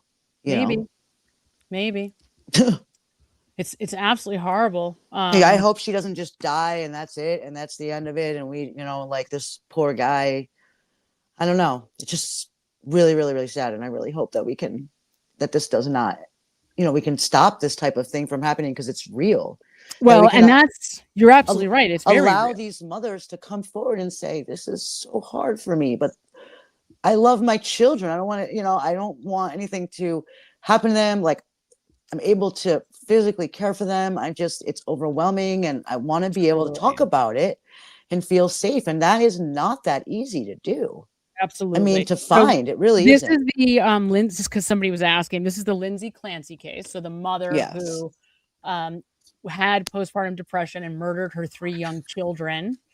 She and part of the challenge here, you have to remember, like, all of these. Remember, your personality is being governed, like who you are, every thought you have is a byproduct of neurotransmitters communicating with each other, right? Right. So if you're taking drugs that are manually manipulating the levels of neurotransmitters and their interactions with each other, then you are going to not be you. You are going to be a different you. Right. In the same way that you're different from taking mood altering substances, only those are more predictable. Yeah. Right? Those are more predictable. But there was all of them. I'll keep going. Let's go. What else? You said there was more. So I'm giving you the full list right here. I'm trying to, it's not written in a list, so I have to kind of sort through. So we have 7. So the kids were, just so everybody's clear, think about this. 5 years old was the oldest, 3 and 8 months. Can you freaking imagine? This is just so horrible. Oh, wow. Look at this. So thank you so much for sharing this. Celine says, I was hospitalized a few weeks before Clancy was hospitalized at McLean. Yeah. Okay. I will tell you something. I shouldn't even say this, but I've had really, really hard experiences with McLean Hospital because they have such a good reputation, and you want them, I want them to be really, really good at what they do. And they are held in such high regard, but I've had some nightmare experiences with McLean. So I think it depends, right? And you know what, Celine? They're the only game in the Northeast. Nobody else treats postpartum depression but McLean. Nobody. A couple people here are mentioning something called serotonin syndrome. Yeah. Yeah. So the problem, here's the thing. We have to just be careful not to over generalize when you say things like serotonin syndrome, right? Serotonin syndrome is like another way of saying a person is depressed, because theoretically serotonin is the mood stabilizing. Serotonin is a neurochemical that makes you feel like life is okay. So when you're sitting at the beach and you're looking out on the sunset and you think, you know what, life is okay, that's serotonin. Right. Okay. So if your serotonin levels are very low because you're taking all these medications that are having all these adverse effects, or because you have brain changes that are occurring as a result of being a new mom, or a mom with 3 children, 3 very small children. I mean, think about, you talked about something super important.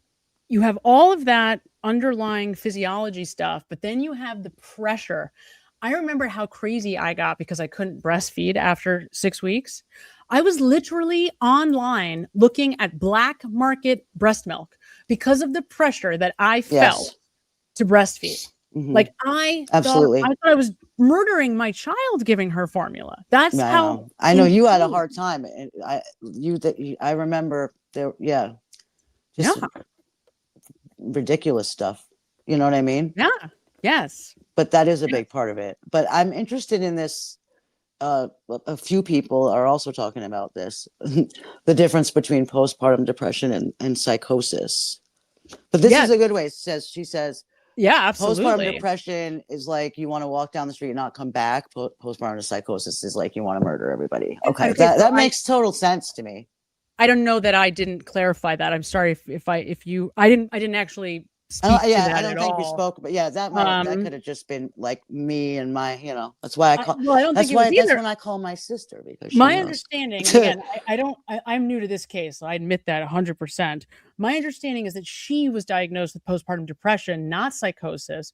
However, it's possible that that I have that wrong. Again, I'm just looking at some, the Boston Globe article on the case. So what I am seeing here is that she was diagnosed with postpartum depression, not postpartum psychosis, which you're absolutely right, are very different. The problem, though, and this is why I'm cautious about using language like serotonin syndrome, is because of all of the medications that she had in her system. Right. It's very difficult because there is no, CAT scan or X-ray that we're going to be able to use to discern very specifically what is going on with her. That's the problem, right? Because particularly at the time of this crime, there were these 7 different medications. Now, again, we need to get the full story, and I don't have it, and I absolutely do not claim to have it. But I admit she did, at the end of the day, this article says postpartum depression. Perhaps it could have been a misdiagnosis there, maybe. Absolutely. Again, I don't know the details of this case beyond what you've heard me say. Misdiagnosis, I believe it seems to be a big part of the problem. Could very well been. And again, we'll have to, I'm assuming that we'll get to see more of the medical records. We're going to hear from all of these different professionals and providers throughout the case, right? Throughout the course of this case. We'll get to hear more about what the actual diagnoses were, how she did in treatment, why they let her out. I mean, because she was hospitalized, right? So why did they think that she was okay to leave? Why did they then change her medications? Why was she on 7 medications? I mean, that's unheard of, right? And I'm also wondering, did she ever mention to any of these professionals that, a risk of hurting her children or hurting somebody herself? That's usually like one of the first things that they ask. Yes, correct. I'm sure. I'm sure that's what I'm saying. I don't have the medical records to be able to discern all of the details. Yeah. But that's where I think this case is the details are going to matter here. And we're going to have to get a lot more of those to know what exactly happened. To your question, Jackie, what exactly is going on here? We're going to need all of that.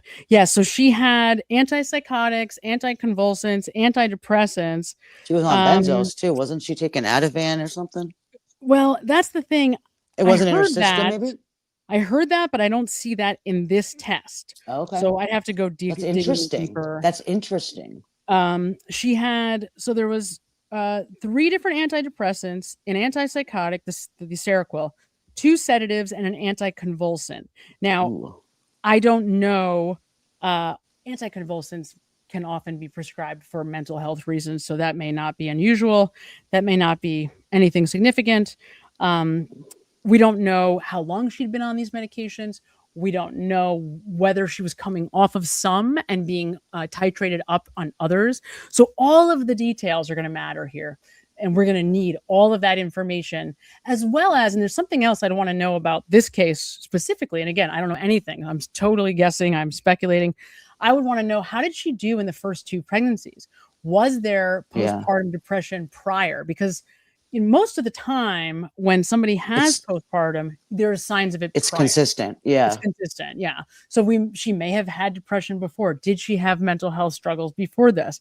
From what I can see, I mean, again, this is all media, so it's probably not true. But from as far as what the media is able to portray or is portraying, she was like, all was well and had this happy little family. And then she got diagnosed. So I don't know. We're going to have to really suss it all out. But one thing I can tell you for sure is now, I mean, she is in absolutely horrific, both mental and physical shape, right? Yeah. Medically and logically. And she probably won't be around for much longer, but for the sake of wanting to help other women or whatever, in whatever way, I really hope that to some level, if like she's able to understand that it's important that this all like, you know, that this comes out and we get the facts here. It really is, because Right. this isn't the first time this has happened in a situation like this. Absolutely not. But it's scary and it's sad, and it could have been stopped. Yeah, I mean, Amy and Oz, that's exactly my question. Was she prescribed all of these together? I think she was. I think, I don't, you know, don't quote me on this, but I do think that I know she had been, in the course of like a month or something, she had been to a couple different doctors and they were figuring out meds. So I think it's possible maybe she was coming off one while she was coming on a new one. So medication is so, you know, it's a process. Well, and that's very true, Caroline. Excellent point, right? It could have just been that she was sort of at the mercy of these providers, right? Like they say jump and she just says, okay. That's why we really need to know, like, you know, what were the indicated medications? What were the diagnoses exactly? That's why I said, you know, the devil's going to be in the details with this case, 100%. Yeah. And again, it's also going to be in the history, and that's also true with the Reiner case. Yeah, it does. So the benzo, I'm glad Alan guys, Jackson's that's off that really case, interesting. by the way. What's that? I'm just saying, I'm glad he's off that case. To be honest. I mean, I don't want to say like, listen, I get it, but personally, I was kind of like, when I heard about that, but it's something tells me, and it happened so quick in my mind, I was like, well, this guy must know them. Like, he probably immediately called Alan Jackson because there's some sort of reason why, like connection. Sure, could be. You know, and so to me, I feel like maybe it's, you know what I'm saying? Could be. I mean, that's the thing. We're gonna find out. I'm assuming. I think you're right, though. Some really good questions people are asking, just specifically, like, can meds cause schizophrenia? So it's a really good question, and I think it's a little complicated. Probably some sort of self-induced, maybe. Well, it's twofold. If somebody has the precursor genetically for schizophrenia, most of the time, people that ultimately wind up with the expression of schizophrenia, they get there through some type of major stressor.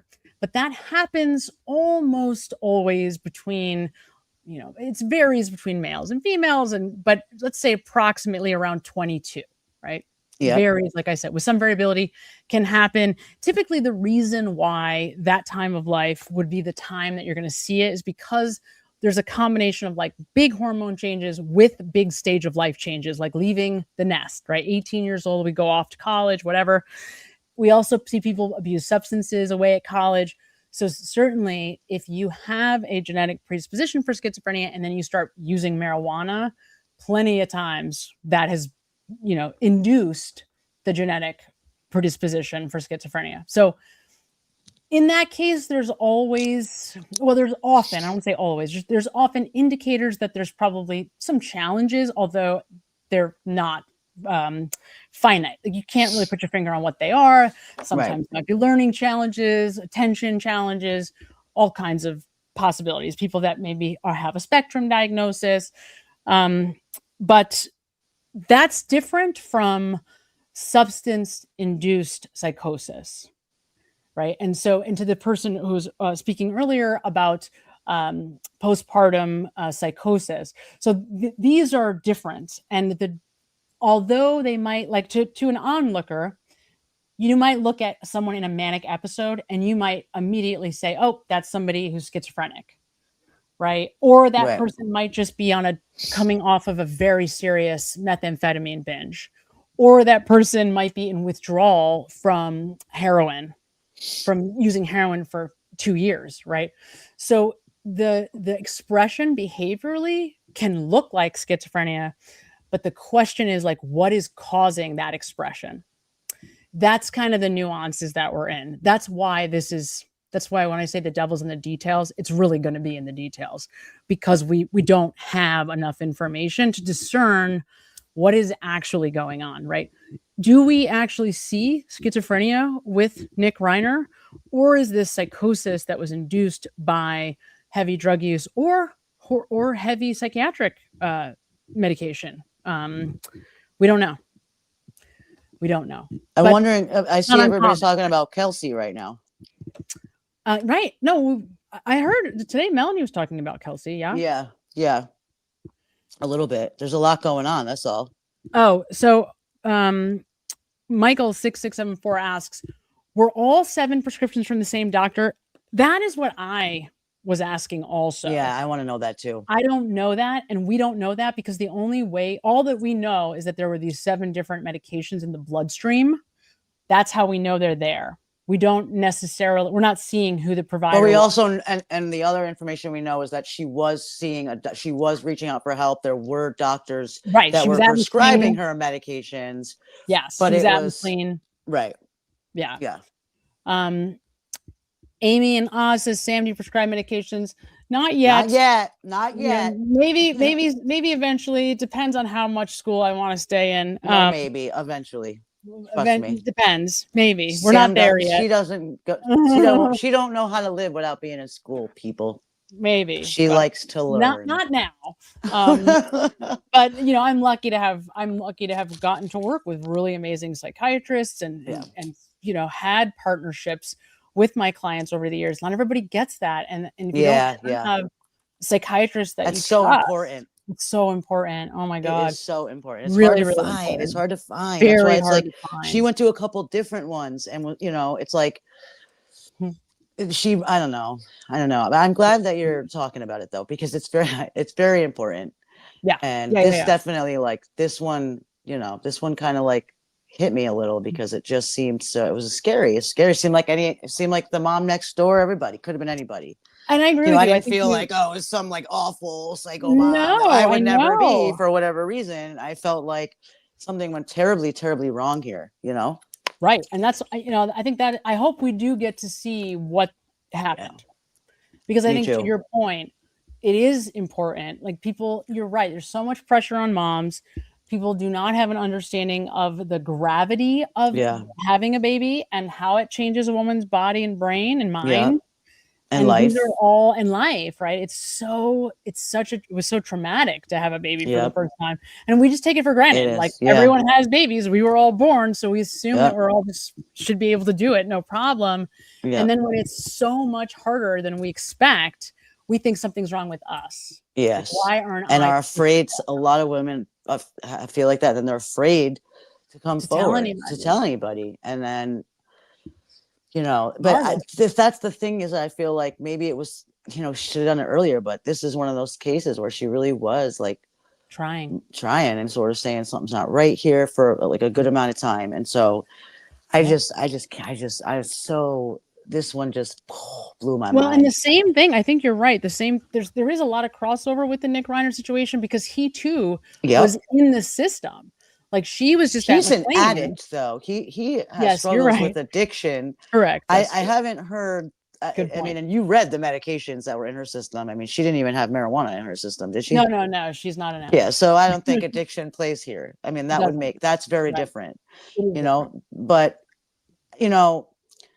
I don't know. I don't know. But they both had treatment oversight. Yeah. They both had opportunities to work with mental health professionals to get better. Yeah. I think that was the kind of point, right? Yeah. Yeah. And the pressure from both of them probably have like a lot of it stems from feeling like they have a lot of pressure on them. Yes. Her to be this upstanding mom and woman in the community and wife, and him to be his father is this, God in Hollywood, and it must be a lot of pressure to try to be his son and to be, and I feel like he just probably felt like a failure to some extent, really struggled with addiction. Addiction is, it's forever. It's forever.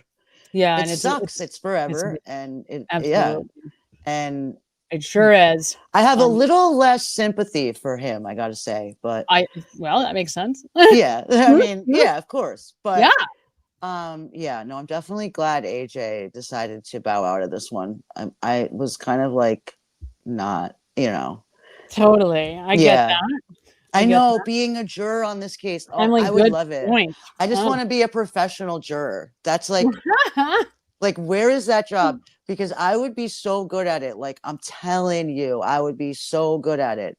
can always be partial.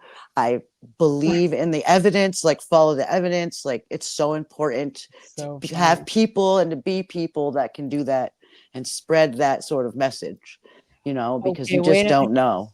I see rumblings. Hold on a sec. So I'm trying to follow, and it's too small for me to see.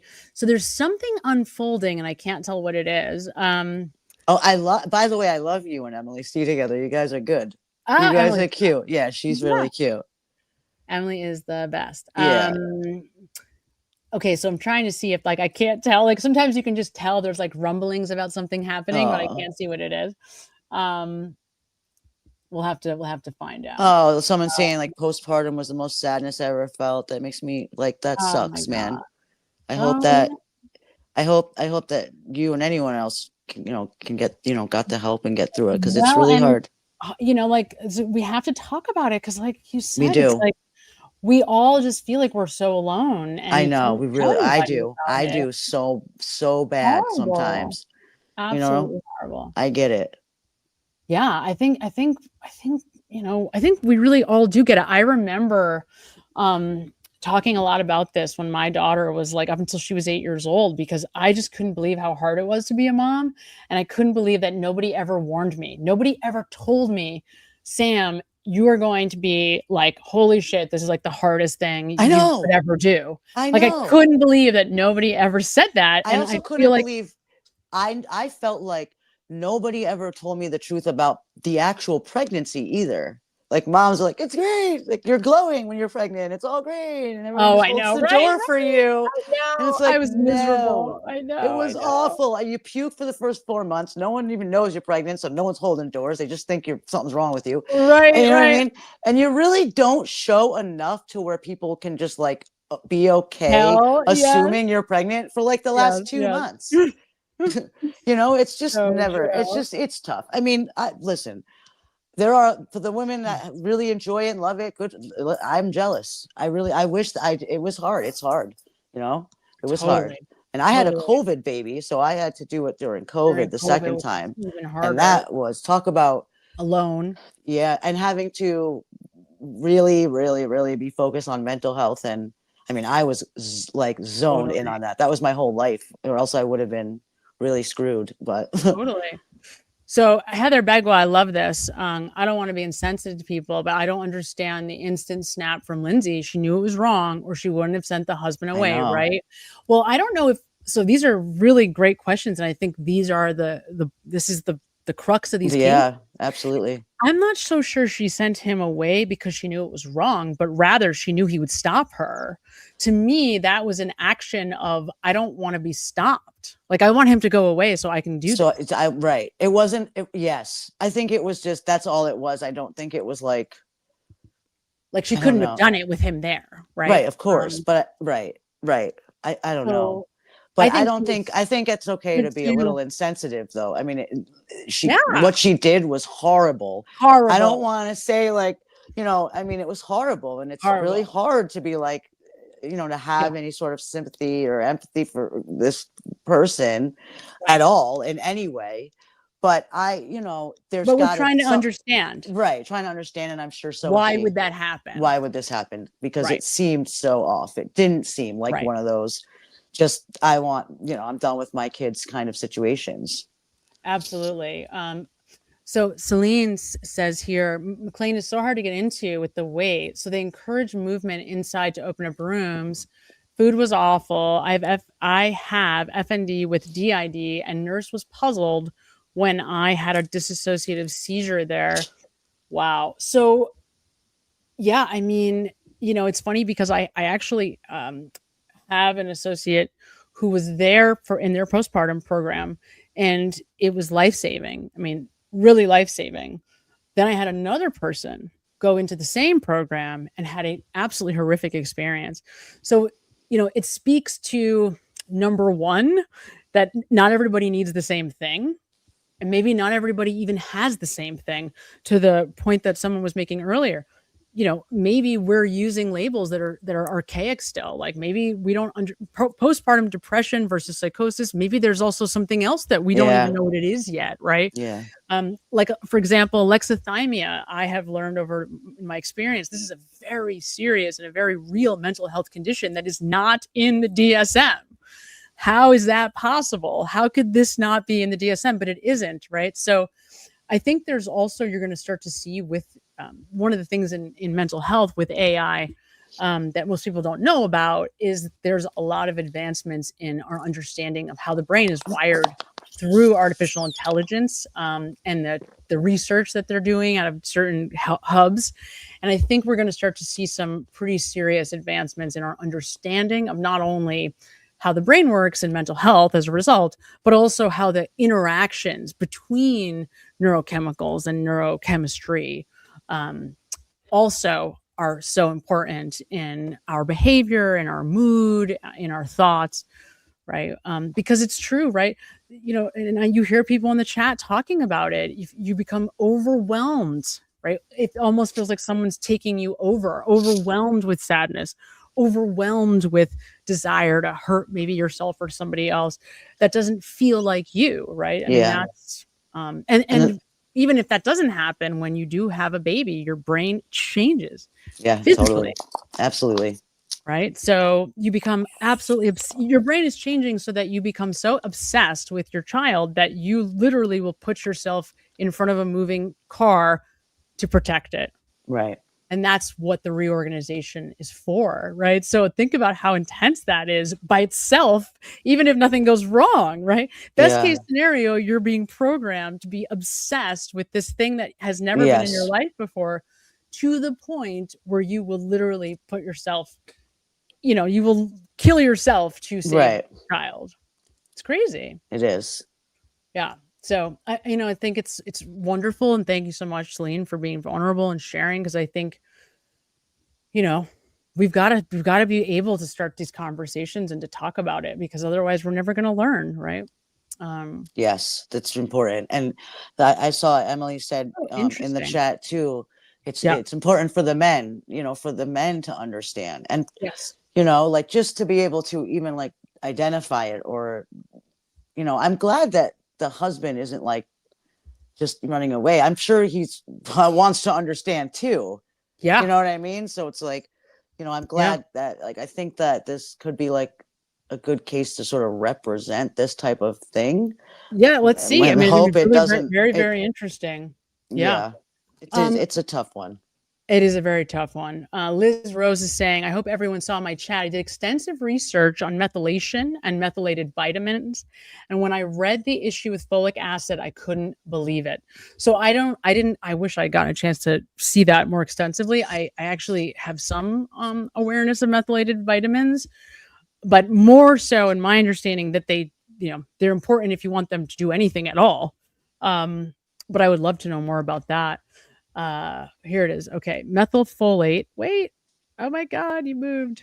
Listen, here it is. Methylfolate is given to treat postpartum depression because 44% of women MTHFR mutation and cannot absorb the folic acid in the prenatal vitamins. Oh, that's interesting.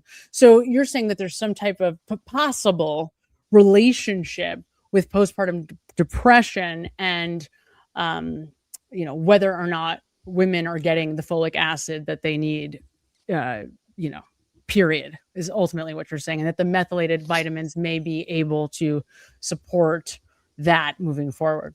Yeah. Great. Yeah. It's all helpful. There's, that's the thing. Unfortunately, I think there's probably, we need all the solutions that we can get, and we need them all because, we need them all. People suffer. That is very true. Paralyzed is worse than prison. Yeah. I mean, can you imagine? Paralyzed is prison, right? Right. After murdering your 3 children, I'd say that's pretty hellish. Mm-hmm. Yeah. Like I said, you're probably right. I don't think she's probably going to be with us too much longer, but I was looking for I see that somebody's birthday. I can't find it. I saw the birthday and I was trying to click on it, and then Hold on, where is it? Oh no, I can't find you now. I lost it. I can't. know, right? Oh, here it is. Okay, Peabot says, "I'm officially my 45th birthday. Yay! Happy Gate 45th of 45. birthday."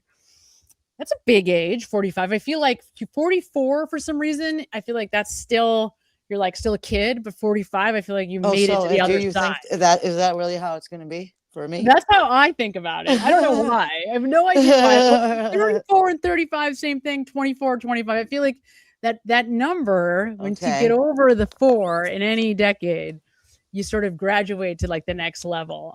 But to me, I will tell you that honestly, the 40s have been the best decade just for me because I feel like, I'm not, I don't know. 30s Yeah, I were feel good. you. 20s, forget it. Anything Yeah. before that, I I wouldn't do again know, for all the money right. in the world. No, I feel you. It's all right. It's cool. It isn't that bad. It's not too bad getting older, I guess. Maybe physically it's kind of rough, but Well, it's just I wish I had the energy that my 10-year-old has, but right. But it's you know. better in that yeah, I'm more certain about who I am. I think that's the Oh big yeah, difference, absolutely. right? Yes. More certain That's the about who big I difference. am and oh God, yeah. I mean, yes, a lot Yeah. more realist, like more, yeah, totally. I love myself a A lot lot more more. certain about who I Absolutely. am. And Absolutely. that is always going Mhm, to mhm. give you a better life, I feel like. The Absolutely. happier you are with yourself, the better everything around you is going to be, and so on and so forth. I know we should Mhm. maybe turn the tables on this sad topic because it is really hard to talk about, but I know. I'm glad that you are because Mhm. I mean, there's not like much on it, but I don't see, it's like the same things going on. And it's just important that we don't like forget about things just because, it's like they come in waves and they go. It's like if they happen and then there's, the beginning court stuff and then it's down and then it's trial and, Absolutely. Yeah, I mean, and you know, it's good to just have these conversations. I do feel like it's important just to be able to have discussions about mental health, about the mind and the body. I think unfortunately it's very difficult for people to understand that there is this relationship between our thoughts and our physiology, and then that it's inversed, right? Like I Yeah. can change my thinking by taking some kind of, like, let's say, a chemical, but that I can also change my thinking, which is a chemical change. Right? Right. So that's really, really important. And trying to help people to understand those relationships is also important. I wanted to clarify, somebody I think misinterpreted my AI comment. So there's a research lab out of California that is reverse engineering is doing, let's say, like thousands of different psychological and physical tests on the brain. Right. So all kinds of tests. I mean, anything from like a basic reaction time experiment to something far more elaborate, like a cognitive assessment. And then they have asked a artificial intelligence to try to find.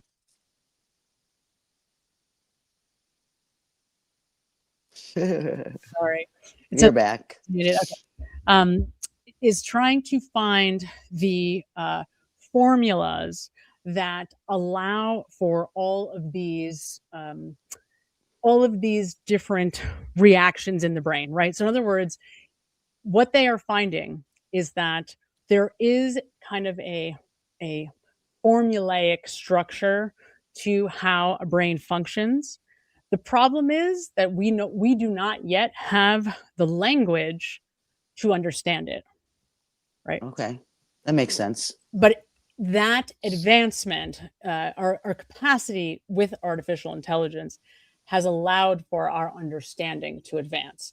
But I want to be clear that I am not suggesting that AI is like a brain, or that Yeah. I am saying that they are the same Yeah. in any way at all. I am simply saying that technology is No, it's allowing good to for clarify that. our understanding. Yes. Russell Polson is the lab, I believe. Russell Polson, I think that's the lab. Well, okay, so let's see. Well, 12:08. What I wanted to maybe shift gears a little bit here. I don't know if you want to stick around for this. We did have some developments with the Michael Proctor response earlier this week, and I had a bunch of people asking me to do more of an evaluation, more of an analysis on Proctor. And interestingly, I don't know how I missed it. I probably didn't miss it. I probably saw it at the time, but I didn't, wasn't paying close attention. The redirect and recross of Michael Proctor during the trial, during the first Karen Reed trial, I don't know if I didn't pay attention to it. By that time, maybe I was burnt out because it was a long, Q&A. But there was some interesting moments in the redirect and in the recross that I decided I was going to go back and do an analysis of. And there's one moment that I just wanted to play for all of us, maybe before we go, to where essentially what's happening is Adam Lally is asking Michael Proctor on the spot to clarify to the jury why it is that he believes Karen Reed was the only possible suspect in this crime by the end of the first day of his investigation. Okay. So Michael Proctor is trying to explain to us why it was just so obvious that nobody else could have had anything to do with this. Okay. Why, for example, Brian Albert was not a suspect. So this is his. So I wanted just to play for all of you his reaction to this question, because it is so incredibly telling as to this whole case. And I don't know if you had seen, did you see Sister the Voodoo? The Lindsay Gattani voodoo doll comment. Oh, yeah. Okay. So, and you saw the Yuri Buchanan tweets and Facebook posts the week of Thanksgiving, where he, for essentially 5 or 6 days straight, is posting in defense of the McAlberts and defending the truth. This testifying. I know what you're talking about. Okay. I don't know the exacts, but I of course I know what you're talking about. Yeah. Okay. So, which was basically just the worst possible decision ever, because the whole point of Karen Reed's civil lawsuit is that, these people were colluding to intentionally blame it on her. Right. To put it on her. Right. Exactly. That there was, at a minimum, bias and an effort that was, colluding, right? Yeah. That the police were supporting the Alberts and the McCabe's so that they were not suspects in this case, right? Right. So Yuri Buchanan, over the Thanksgiving holiday, then goes on to essentially reaffirm that that is indeed the case by absolutely unequivocally showing his undeniable support for those very people and their very campaign and efforts, right? So that was what originally inspired me to go back and take a look at this. But along the same line, so in that vein and with that in mind, I want to play just a clip here before we go. So let me bring it up. I you know what? This is good because this weekend we got this ridiculous Lifetime movie coming out. You should do like oh my god, a watch yes. party, bro. It's gonna be so bad. Oh my god, it looks so bad, horrible. You guys. It's gonna be like Lifetime, like oh my god, it looks Lifetime so movie. bad. It's a Lifetime movie, and it looks I mean, we're all gonna watch it though, obviously. And it looks so bad. But I can't wait to see it because it's like, but they better not like really like botch it too much because you really don't need to add a lot of bells and whistles to this story. I don't know. There's so many like like I don't know what to expect either. Like it's gonna be bad, but I will be watching. I don't know so what to expect, right? Because it's a movie. It's not a series. No, it's gonna a be movie. a Lifetime movie, like what mom the would Lifetime watch. movie. That's like what? That's like an hour and 40 minutes max, right? Yep. Okay. Yeah, probably like an hour and a half. I don't know. Yeah. Did you see the picture of did you see the trailer or anything? Yes, I've seen the trailer. Absolutely. So it looks absolutely terrible.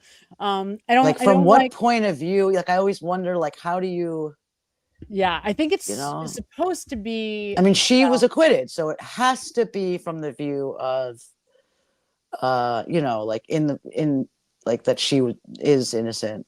I mean, Well, she it's is not. innocent. Yeah, it's not. I don't think she is not involved, from what I understand, and neither are they. So it's from like No, news. yeah, no, she's. How can you do a movie about this girl and not even like like give her a call I don't and be know. like, hey, you know? I don't think Like, they did. From what I know, maybe I'm wrong. What's but your I don't favorite think so. color? Totally. Because I really don't Okay. think it's pink. I think it might be pink now. Right. You Yeah, know? she liked pink, but I don't think it was pink either. She was like, oh, it's cool. She picked pink, but she was like, I don't wear it, but it's pretty to look at. Like, you know what I mean? I'm glad you picked pink. I like Me pink. too, of course. It was great. It was great. Like, anytime I was just recently watching like Court TV did like, you know, the top 10 like trials of the year. Mhm. Yeah, and it was pretty good. And I was like, I mean, I knew about most of the stories, but I hadn't. Did you like see this verdict with the woman that was what's her name? Nicole. Well, I think it was Nicole Thomas, and she went to Rice as her last name. And it's a wild story, bro. Real quick. It was a cold case. Okay. Okay. Do you know the show Cold Justice? Yeah, of course. Okay. So it was a cold case about the person that they ended up accusing was the roommate. So her roommate was like murdered. All right. There's absolutely no evidence. They decide like 10 years later that cold case is coming to town, right? Okay. They bring in, you know. Yep. So they quickly get a like indictment or something. The cold case comes to town. They solve the case in a week because they only come for a week. Okay.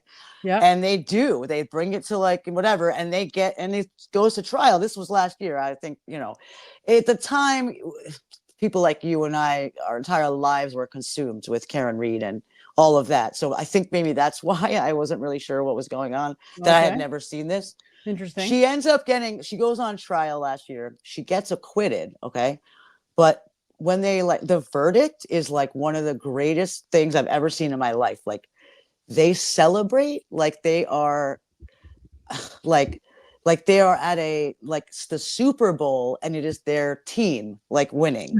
The verdict? The jury? Verdict. No, the defendant and the defendant. all of her lawyers and her family, wow. the whole courtroom, all of her friends were there because there were so many people that were like, they jumped too quick. They didn't have enough evidence. Wow. And it's so rare with that. But it's you got to look it up. The lawyers, they're like high-fiving like I will. I mean, it is something out of like a movie. That is and very then the next thing they did was show like Karen Reed and how like they didn't move, like they barely, you know, like you start to see like Yannetti, Alan Jackson like turns to her, and Karen Reed really doesn't react until she hears the crowd. The second she hears the crowd, she kind of gives that like, you know, uncontrollable smiley giggle, and then you know starts to break down. But they don't really move, and it's like how perfect, you know, Alan Jackson just being like, this is their lives, like how can they not, like how's there not a release? And then they immediately go to this other you listen, if anyone hasn't seen it, you guys got to see it. It's pretty good. I was like, this is great. I went back and started like, I mean, I don't know, I hope she didn't do it. I'm not saying, but just the way that they just celebrated, like I've never seen anything like hilarious. that. That's it was so pretty funny. good. Yeah, you got to watch that funny. one. I will definitely check that out. All right, let's play this before we go, and then I want to it was entertaining. It's So a minute long. we knew the last person seen with Mr. O'Keefe. So let me just frame this so everybody understands. This is 1 minute. This is Michael Proctor, put on the spot by Adam Lally, who asks him, tell the jury why you think that Karen Reed was guilty, why you were so convinced that this was Karen Reed who murdered John O'Keefe by the end of the right first away. day. Right away. Why did you know it was her? This is what he's asking. This is his answer. So we knew the last person seen with Mr. O'Keefe alive was Miss Reed. We knew they were traveling to Fairview Road. Witnesses stated they saw a SUV out front of the house. It went from one side to the other. Miss McKee was texting John, parked behind me, things of that nature. John never went into the house. And then the following morning, Ms. Freed, Ms. Roberts, and Ms. McCabe located Mr. O'Keefe in the front lawn.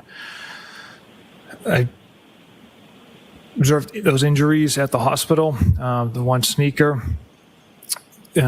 Later on in the day, the CERT team, along with Detective Lieutenant Tully, found broken taillight pieces that matched Ms. Reed's taillight, as well as the missing sneaker that matched Mr. O'Keefe's vehicle. Some inconsistent statements that Ms. Reed had provided to Sergeant Buchanan and I. Yeah. There it is. So there's Michael Proctor's response to being put on the spot as to why it is that Karen Reed was guilty definitively by the end of essentially the 24 hours in the span. You can rip apart everything he just said. Right. And that's why I wanted to play this, right? Because it is so clear that we talk about confirmation bias all the time. And to some degree, there's no way around, just from a purely genetic, physiological perspective, we are going to ignore things that are irrelevant to us and highlight things that are more important to us. And from that perspective, we cannot not confirm bias. That's part of your design. Yeah. On the other hand, you hope that you are looking, and this is what science is for. This is why we have empiricism. Follow the evidence, bro. Objective information, right? Like, and so I'm working on a video right now where I am highlighting the difference between a real investigator, because this is where this guy, wait till you see this. Wait till you see the difference between a real cop, like a guy who is the real thing investigator, and Michael Proctor. Yeah. Wait till you see the difference. Let's get what's his name? What's his name? Exhaust everything. Kenya? What's his name? Oh yeah, Joe Kenda. Yes, Kenda, dude. That's guy. Is it Kenda? Yeah, the detective. What's his name? Oh, come on. I feel like it's Kenda. Is it? Yeah, Kenda? the guy from Colorado. Yeah, Colorado. Yeah. Yeah. From, that's my dude right there. Like, I'd like to see. Like, exactly. I just want to say one thing. I notice about Proctor every time I see this. He really, I think this is where I believe he took and ran and was so convinced because, and he says it over and over. The shoe. Yep, the shoe. He keeps saying it over and over. Like, because he's seen so many accidents and not every so time. Many. He's seen three. Right, go ahead. Right, whatever it was. But which is so not very a lot. But because of the accidents he's seen, he said every time their shoe, and that was it. It was like the shoe was off. But don't even talk about the shoes because I still see two different shoes. But I don't know, man. I don't know. It's another conversation, for another day. This guy, and he got stuck on the shoe, and it's like, okay, he also could have walked inside and started to take his shoes off, and then got beat up and put out there. You know what I'm saying? He could have gotten one, whatever. He could have been taking one shoe off while he was getting punched in the face. Of course. Because we know that it happened immediately. But here's the other side of that same argument. And this is the problem. This is what empiricism means. So empiricism means that we present information and then we keep trying to rule out all the possibilities, right? So we don't run away from looking at all the people in the house because we want to rule them out. Just like if I wanted to prove that Karen Reed did this, then part of that proof means saying Brian Albert didn't do it. Right. Yeah. So, but he doesn't realize that, okay, if John O'Keefe is hit at such a high rate of speed that one shoe is literally taken off of his body, he does not even consider that there's no bruises below the neck. It never dawns on Michael Proctor that John O'Keefe does not have physical That's injuries. the best evidence in this case. That's what got me convinced immediately. Of course. Was his body. That's the whole thing. It's like, how do you not see that though? You and I both know someone very early on. One of the first losses I ever endured in childhood was somebody who literally was hit by a truck on a highway at 80 miles per hour and was literally physically taken out of her clothing. Okay. Yeah. So I know exactly what he thinks he saw. The problem is for that to happen, that car would have had to be moving so fast. There's no way it wouldn't have produced very serious injuries to John O'Keefe's body. Right? So it's like, how does It's he not impossible. It's see that? impossible. It's impossible. I've been like watching a lot on that lately, and it's like impossible. Just like other, going slower than 20 whatever miles an hour. You know what I mean? Absolutely.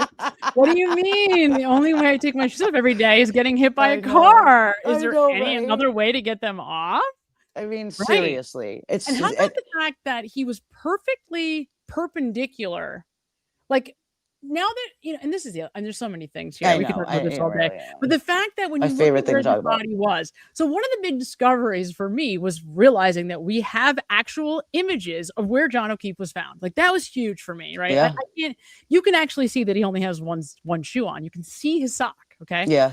So, I mean, it's crazy, but you can see that he's perfectly perpendicular to the street. Perfectly. Yeah. It's right? ridiculous. Like, how is it possible then that if he's hit by this car, that he arrives perfectly perpendicular to the street? Do you understand what I'm saying? Yeah. Perfectly. Let me tell you, I need to know what happened. We need to figure this out. Don't stop. All of you.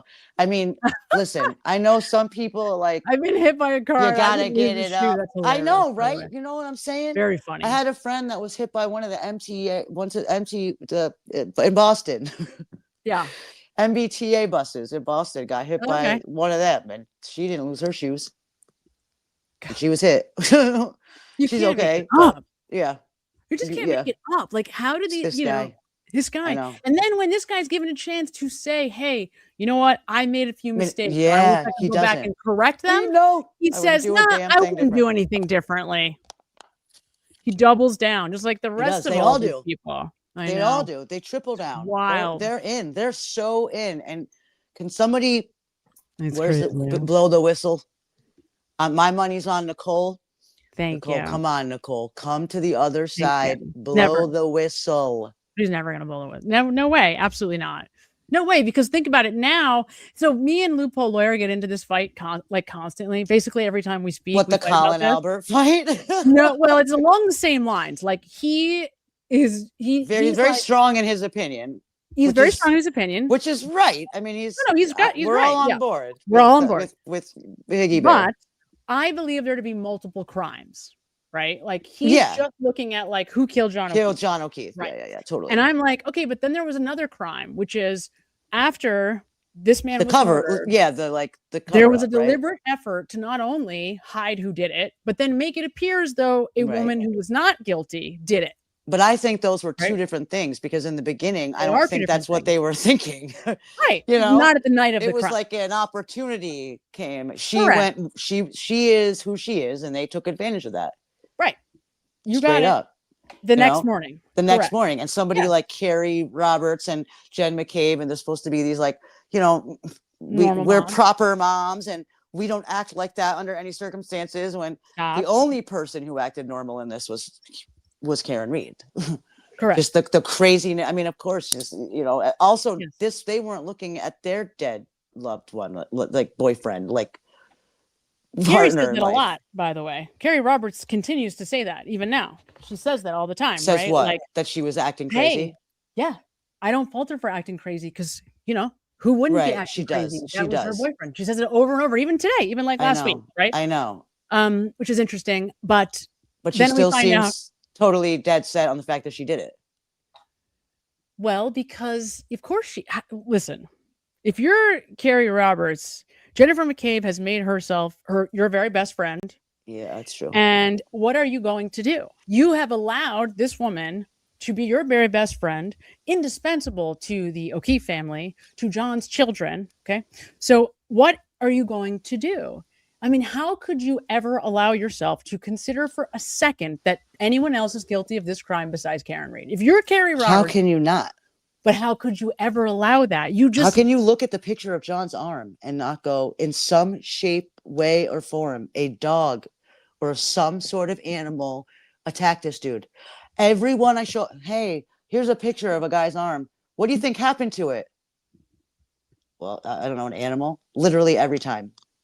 I just show people a picture every time, because it's so mind blowing to me that these people, okay, here's a question. I don't know. Has anyone from either side switched? Like, is there like a flipper at all? Has anyone? People like Kevin Lenahan. I mean, he says he was a flipper, but it's hard for me to discern. I'm talking like a legitimate, like an O'Keefe family member. Oh, or no. Is there anyone like, you know what I mean? Even like, you know, these Not people that go of. on YouTube and like talk about like, yeah. Oh God, it's terrifying. So, like that, like these people that like right, want that like support these people. This is Mark Bettero's point about turtle boy derangement syndrome. So his point is that the only reason why anyone has turned away from Karen and gone on the other side is because they actually have this anger and hatred for him. Yeah, right. That even Crusty Panties. I'm sorry for using that. I don't remember her. I know. I know. I Turtle Boy.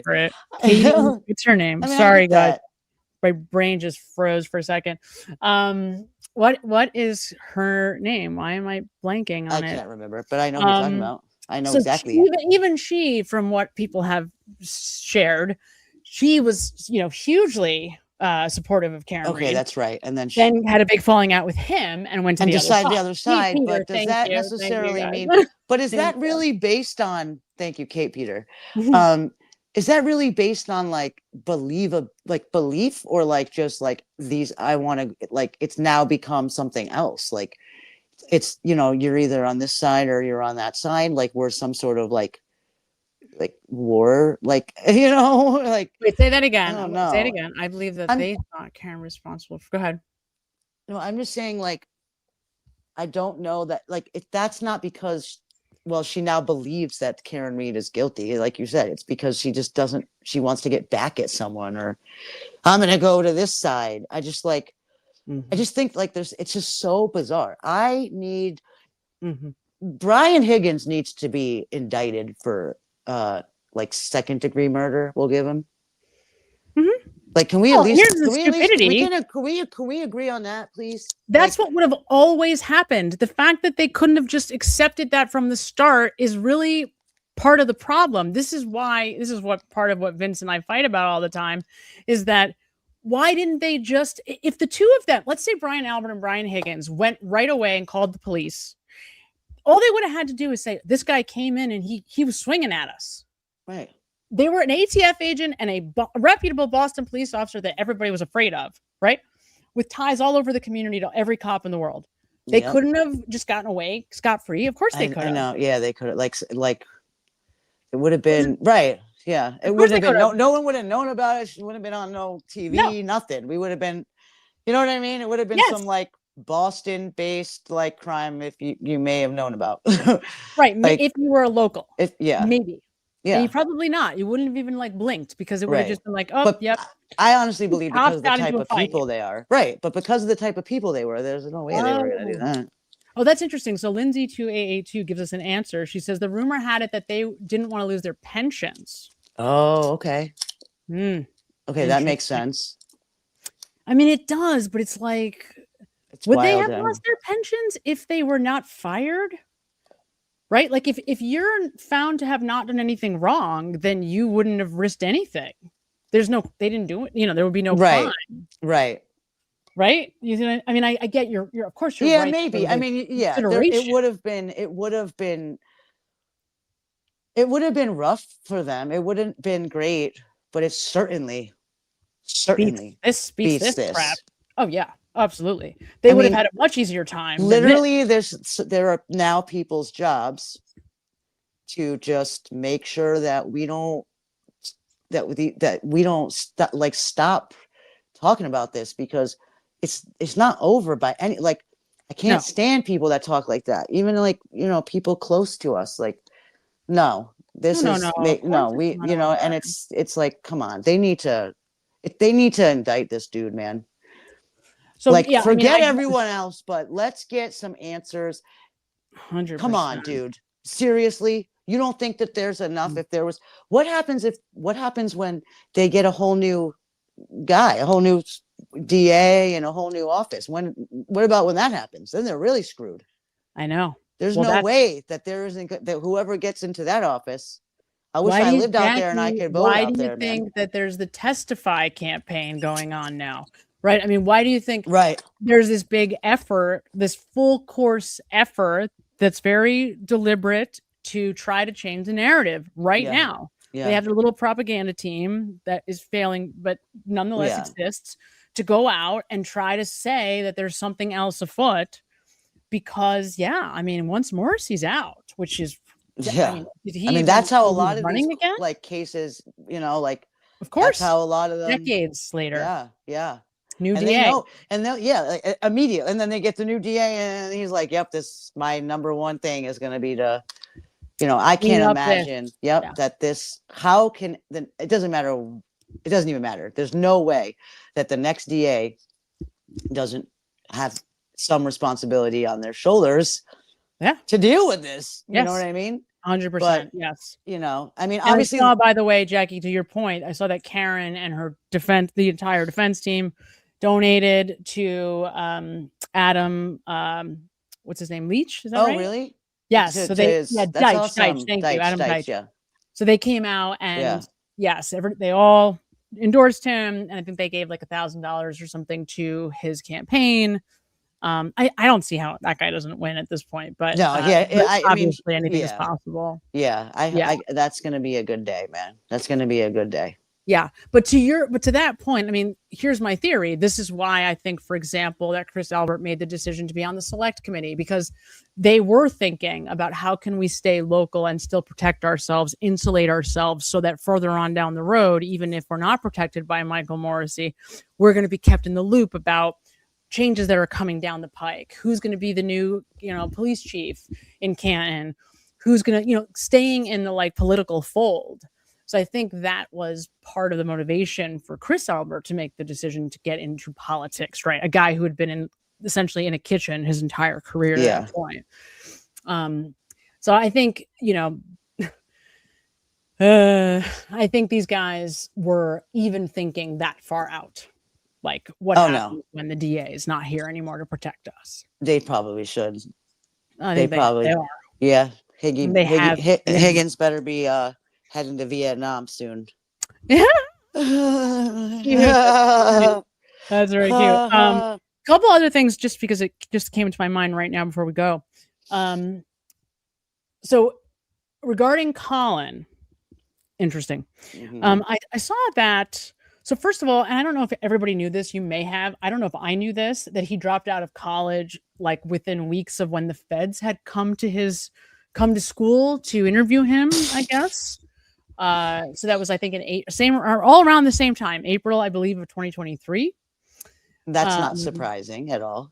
Yes. So they were all being interviewed and at the exact same time. And there was something else that I learned today about Colin that I wanted to bring up, and no, I don't remember. I just escaped my mind. I'll have to loop back to it. Right.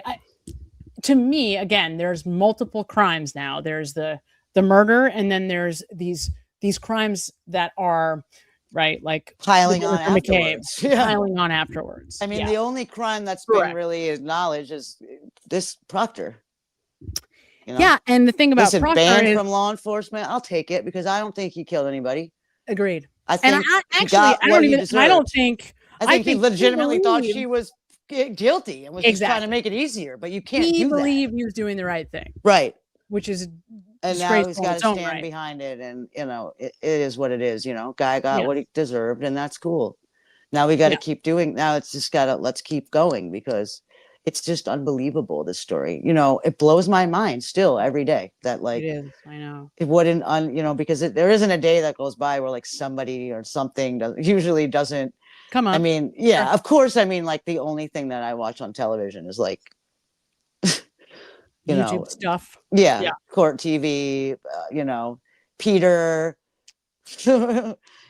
Peter's comes on all the time. Yeah, Peter does come on automatically a lot. Which is really and funny. obviously, I stay up to date with Vince. I watch Emily. Everything. Yes, of course. Yes, of course. So, we're all in the same. Melanie, everybody. You know what I mean? Like it's like my people now. I mean, Moors.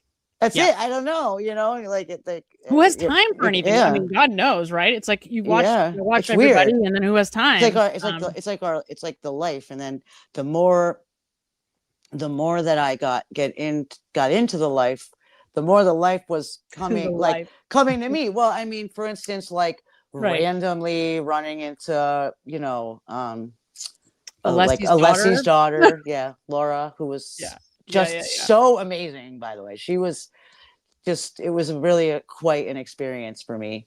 That was an awesome story. And then going to I went to my high school reunion, for my 25th reunion recently, and found out that one of the girls that was in my class who was there, you know what I'm saying? Yes. Shout out to Abby. Okay. Mm-hmm. Her high school, her college roommate is currently married to Yuri Buchanan. Yes. Yeah, found that out too, and that was interesting. Right. I mean, Massachusetts is a really small community. If you start to live in this sort of world, 6 degrees of 2 degrees. Yeah, it was. Yeah, to be more clear, I bumped into Laura Alessi while I was standing on the porch of my daughter's father's house. Right. I wasn't in Boston. I wasn't outside the courthouse waving pinks. You know what I'm saying? No. Right. Yeah. I was just living life. I was repping pretty hard. I mean, my car was covered at the time. I mean, it was during the trial. You know, so I mean, I couldn't drive in that car without every people beeping. I went hard. I mean, this was something that we are obviously very passionate about. Of course. So it's just it's just interesting how that works out. But I thought that was a funny one, Buchanan. No, absolutely. Yes, people every day. Even out here in California. Yeah, of course. And then obviously, sure. Yeah. Is that true? Yeah. That's amazing. That's amazing. Yep. That's awesome. And now we got the movie coming out. So many people are going to watch this Lifetime. So many people, middle-aged moms, be interesting in middle America, are going to watch this Lifetime movie, realize, what's this about, and they're going to go down the rabbit hole because. Well, I don't know how I can't even imagine what that's like anymore. I'm so far on the other side, right? You've already been down that rabbit hole. I know, I mean, I would certainly say it's the trial of the century. I just hope it's not over yet. I hope we're ready for the beginning. There's a couple other people that, we need to actually get justice for John. Okay. People, absolutely. We do. The greatest guy ever. So let's get him justice. Let's do it right. Right. All right, you guys, I got to go because I have to get up really, really early and go to school and not enjoy the weather. Well, every time you do go outside, please think of me because God knows I can't deal with this snow anymore. I will think of you, but it was a pleasure. Thank you for coming on with me, sis. Of course, it was a pleasure. That was so good to see you. I know. And I was so glad to be back here with us. Love everybody. It's lovely to have everybody here. And thank you guys for being here to talk about mental health because it's not something that we talk about all the time, but it is a cool thing to be able to talk about, particularly when we're talking about women's health and trying to educate the world, right, about these really important issues that all of us are touched by all the time. But, you know, we don't really stop and acknowledge or think and talk about. So, it's nice to have that opportunity and I appreciate everybody being here for it. Thanks, you guys. Everybody. Thanks, sis. Thanks to you and all your people. Love you all. Goodbye, everybody. Thank you, Denise, for being the best moderator the world has ever known. Bye, Sissy. And everybody enjoy the rest of your night. I will see you again soon. It is the defense counselor's duty to protect the rights of the individual, as it is the prosecution's duty to uphold and defend the laws of the state. Justice for all. Only we have a problem here.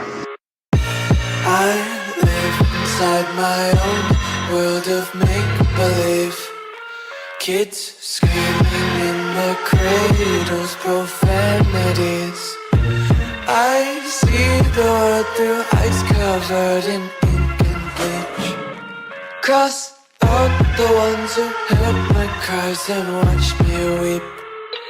I love everything. Fire spreading all around my room. My world's so bright, it's hard to breathe, but that's alright.